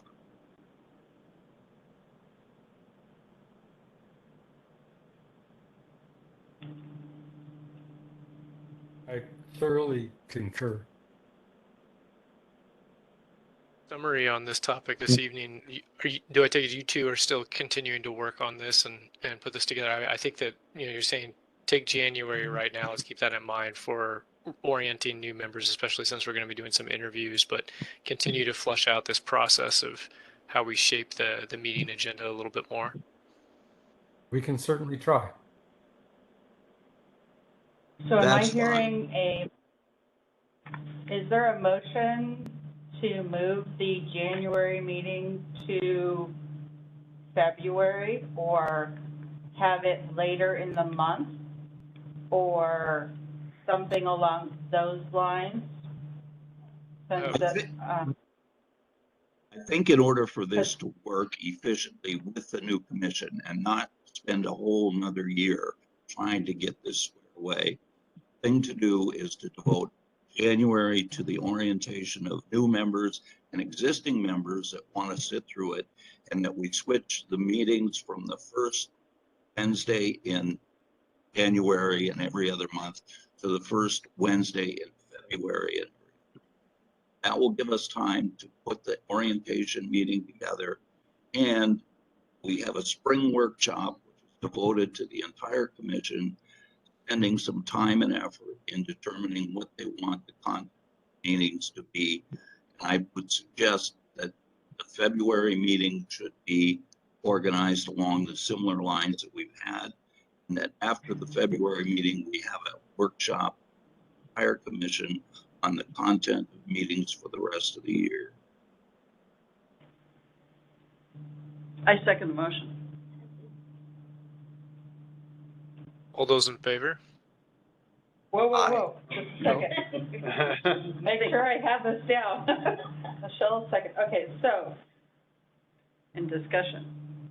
Yeah. Any so other? just so I make sure that I have the motion correct, the January meeting will be orientation only for new members and any others. No action items will be taken. And it's not a Exactly. formal meeting. Okay. It's an So,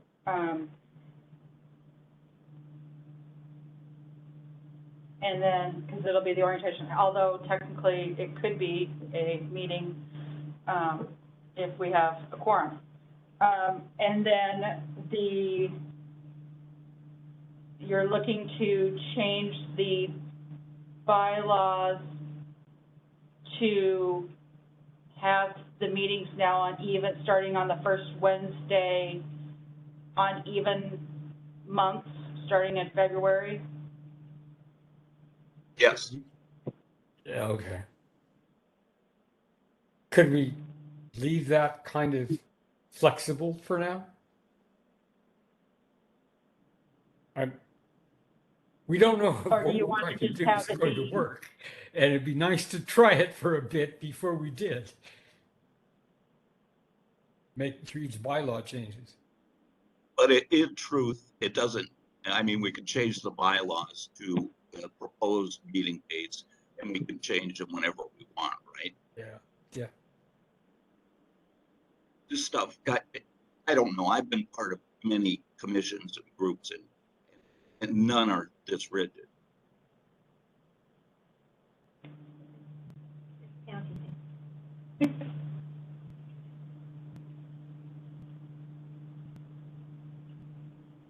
So I guess the first meeting will be the first in February, and then you'll decide whether you will continue in March and do the odd month, or are you continuing in, I just want to make sure, whatever the motion is I'm writing it accurately. Well, what if we put a bylaw 6 meetings and not specify what month or? Week. Mhm. It'd be a little vague there. A minimum of. Yeah, minimum of 6 meetings, 5 meetings. Can we do this? I mean, you have a better understanding. I think so. Okay. I mean, I It think- might be advisable to, early in the year, lay out a tentative schedule for the rest of the year. But, yeah, I don't see why that wouldn't be possible. Yeah, I think the question is how other activities of the county might dovetail in, how public involvement and so forth. Is there needs to be a longer lead time for some of those pieces to put together.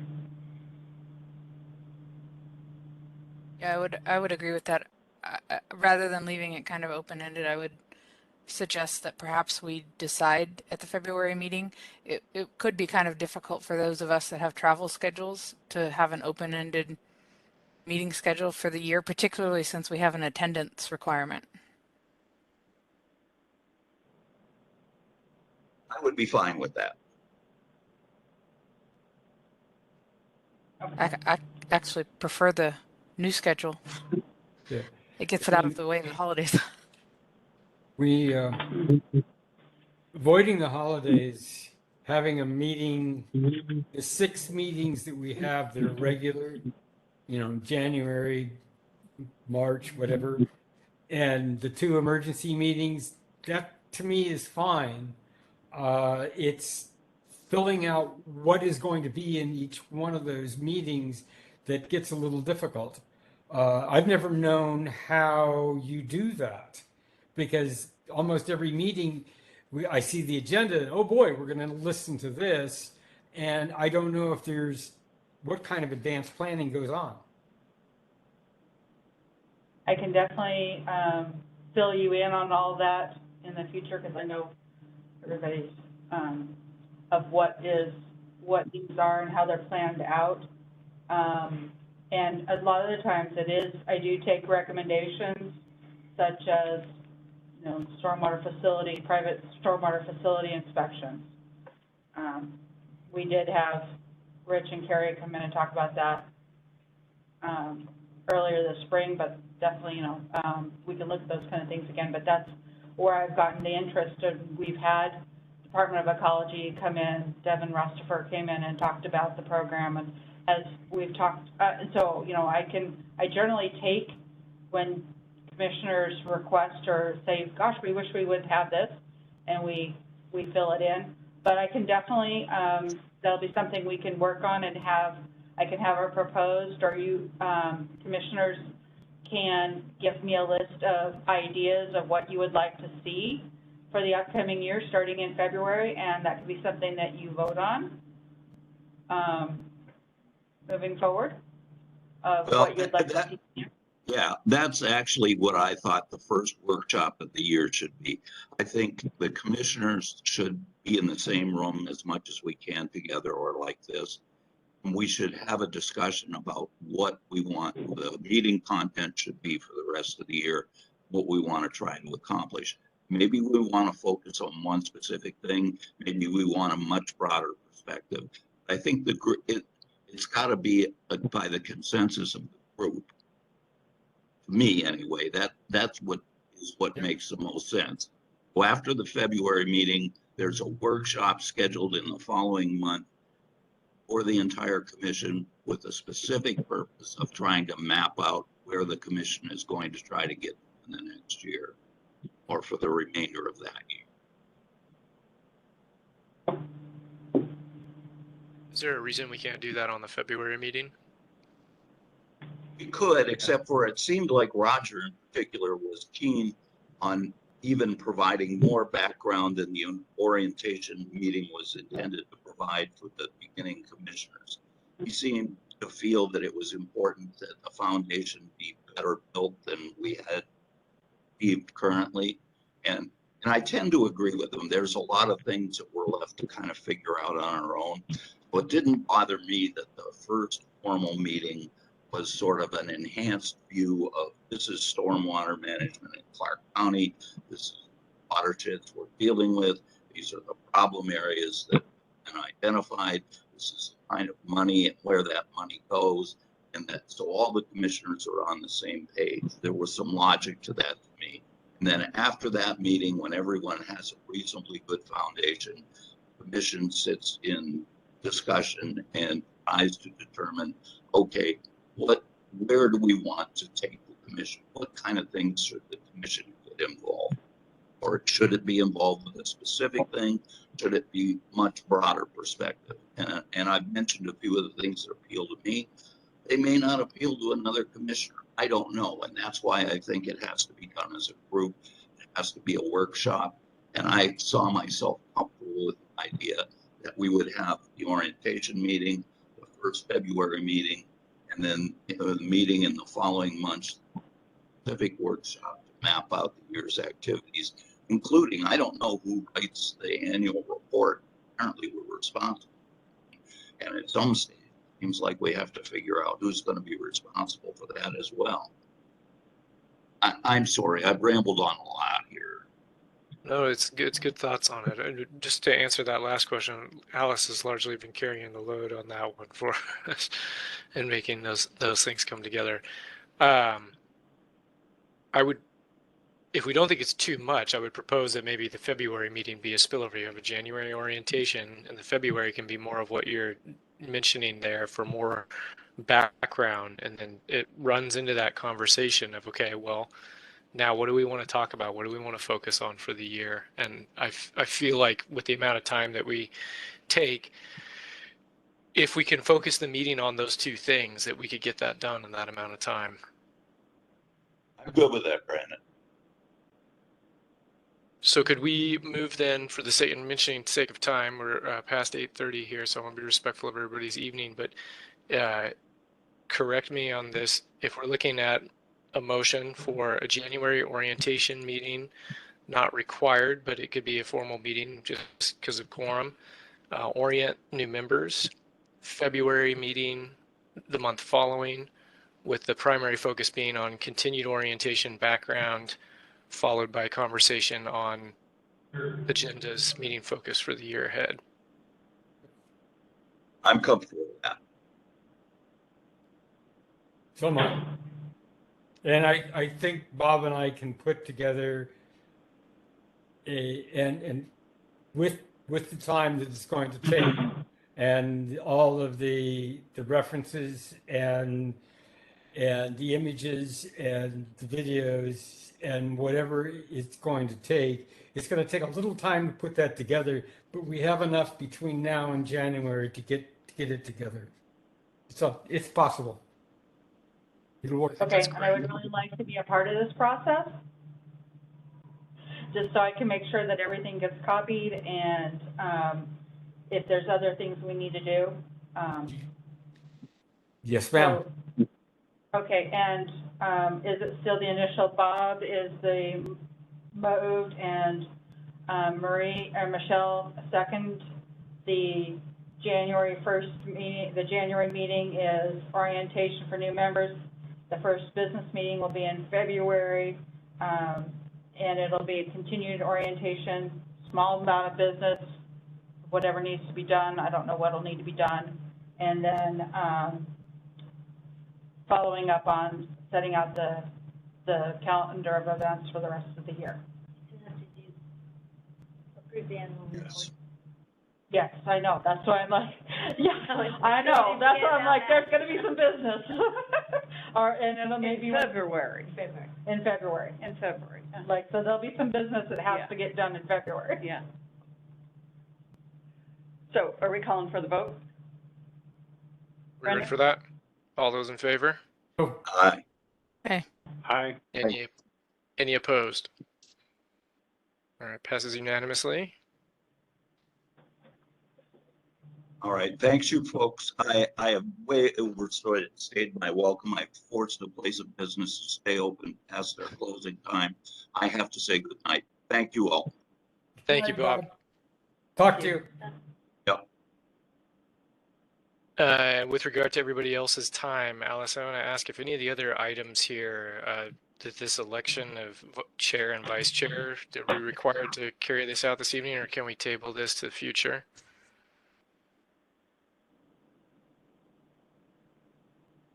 I don't think it makes sense to do it tonight, since we're going to I don't have think so either. 2 or possibly 3 new members. Yeah. In January or February. I really think this is a kind of top of the order item for February. I agree with that. I just wanted to make sure we weren't in a bylaw pickle again. That's what I'm looking.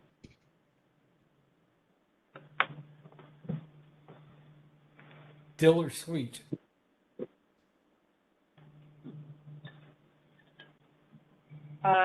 No, it's vague enough that that'll be one of the, February, action items. We do not need to. January or February? February, because the January is not a real meeting. It's almost better too, because the chair and the vice chair may come from one of the new commissioners. Right. If voting now, those 3 new people will not have a chance. Right. Exactly. They won't have a chance to vote. Okay. So. With that addressed, Election for February. is there anything else before I formally adjourn? Not hearing anything, I will adjourn the meeting for the evening. Thank you all very much. Good night. And we have one assignment that You're we, welcome. after we receive stuff from Alice, to get back to her by Monday, right? Yep. Yes. Okay. Thank you, people. Thank you very you. much, Alice. Thank you. Marie, you. Michelle, hopefully see you around. Yes, Here, I see you. so Josh, were you involved in the fire? My fire district was. Yeah. Our main, you. Send that our main stuff out. station was the, I would suggest you provide was the home base. Yeah. For it. And then, a lot of folks that I work with in my day job at Oregon Department of Forestry were on the type 1. I was like, oh, let's do that. I'm like, oh, yeah, hopefully that's not you gonna, okay. Put them all into one spreadsheet. I was kind of getting it Calculation. from both sides. Yeah. I mean, we're, If you have one something day you guys we have were used in the past you know, for your. No, I mean, the level 1, these, Yeah. we were just like south of the fire. Yeah. Columbia River. Yeah, but we yeah, were never exactly. Well, Camas was in. any danger, but, Camas was usually it's just level one. 1. It was in level, certainly in level 3. It was very Yeah. strange. Generally. yeah, but I did know people discretion to that make a were, decision to make I did recommendation and have friends that were in. instead of going through process. Because we've had. Yeah, we were, doing some stuff with our Yeah, plane, I've gotten- and, 3 planes flew in from Butte, Montana. Well, and I think The, get a number of people. amphibious water scoopers. Yeah. I don't know if they were ever used on it or not. They were, but it was challenging because of all the smoke and fog. Well, and that was it, they General, were, one of the they sent up positions the specifies helicopter, so they were on the ground right after they came in, they were waiting for the helicopter to come back. And everybody To at see that, whether there was, the board had whether it was gonna be a dog. indicated that an interest in getting somebody with an That is architect. so, be in touch. Oh, thank you. Thank you, guys. All right. Right. Hang in there. Thank you. You know, they expressed an interest in having somebody with a specific background in that.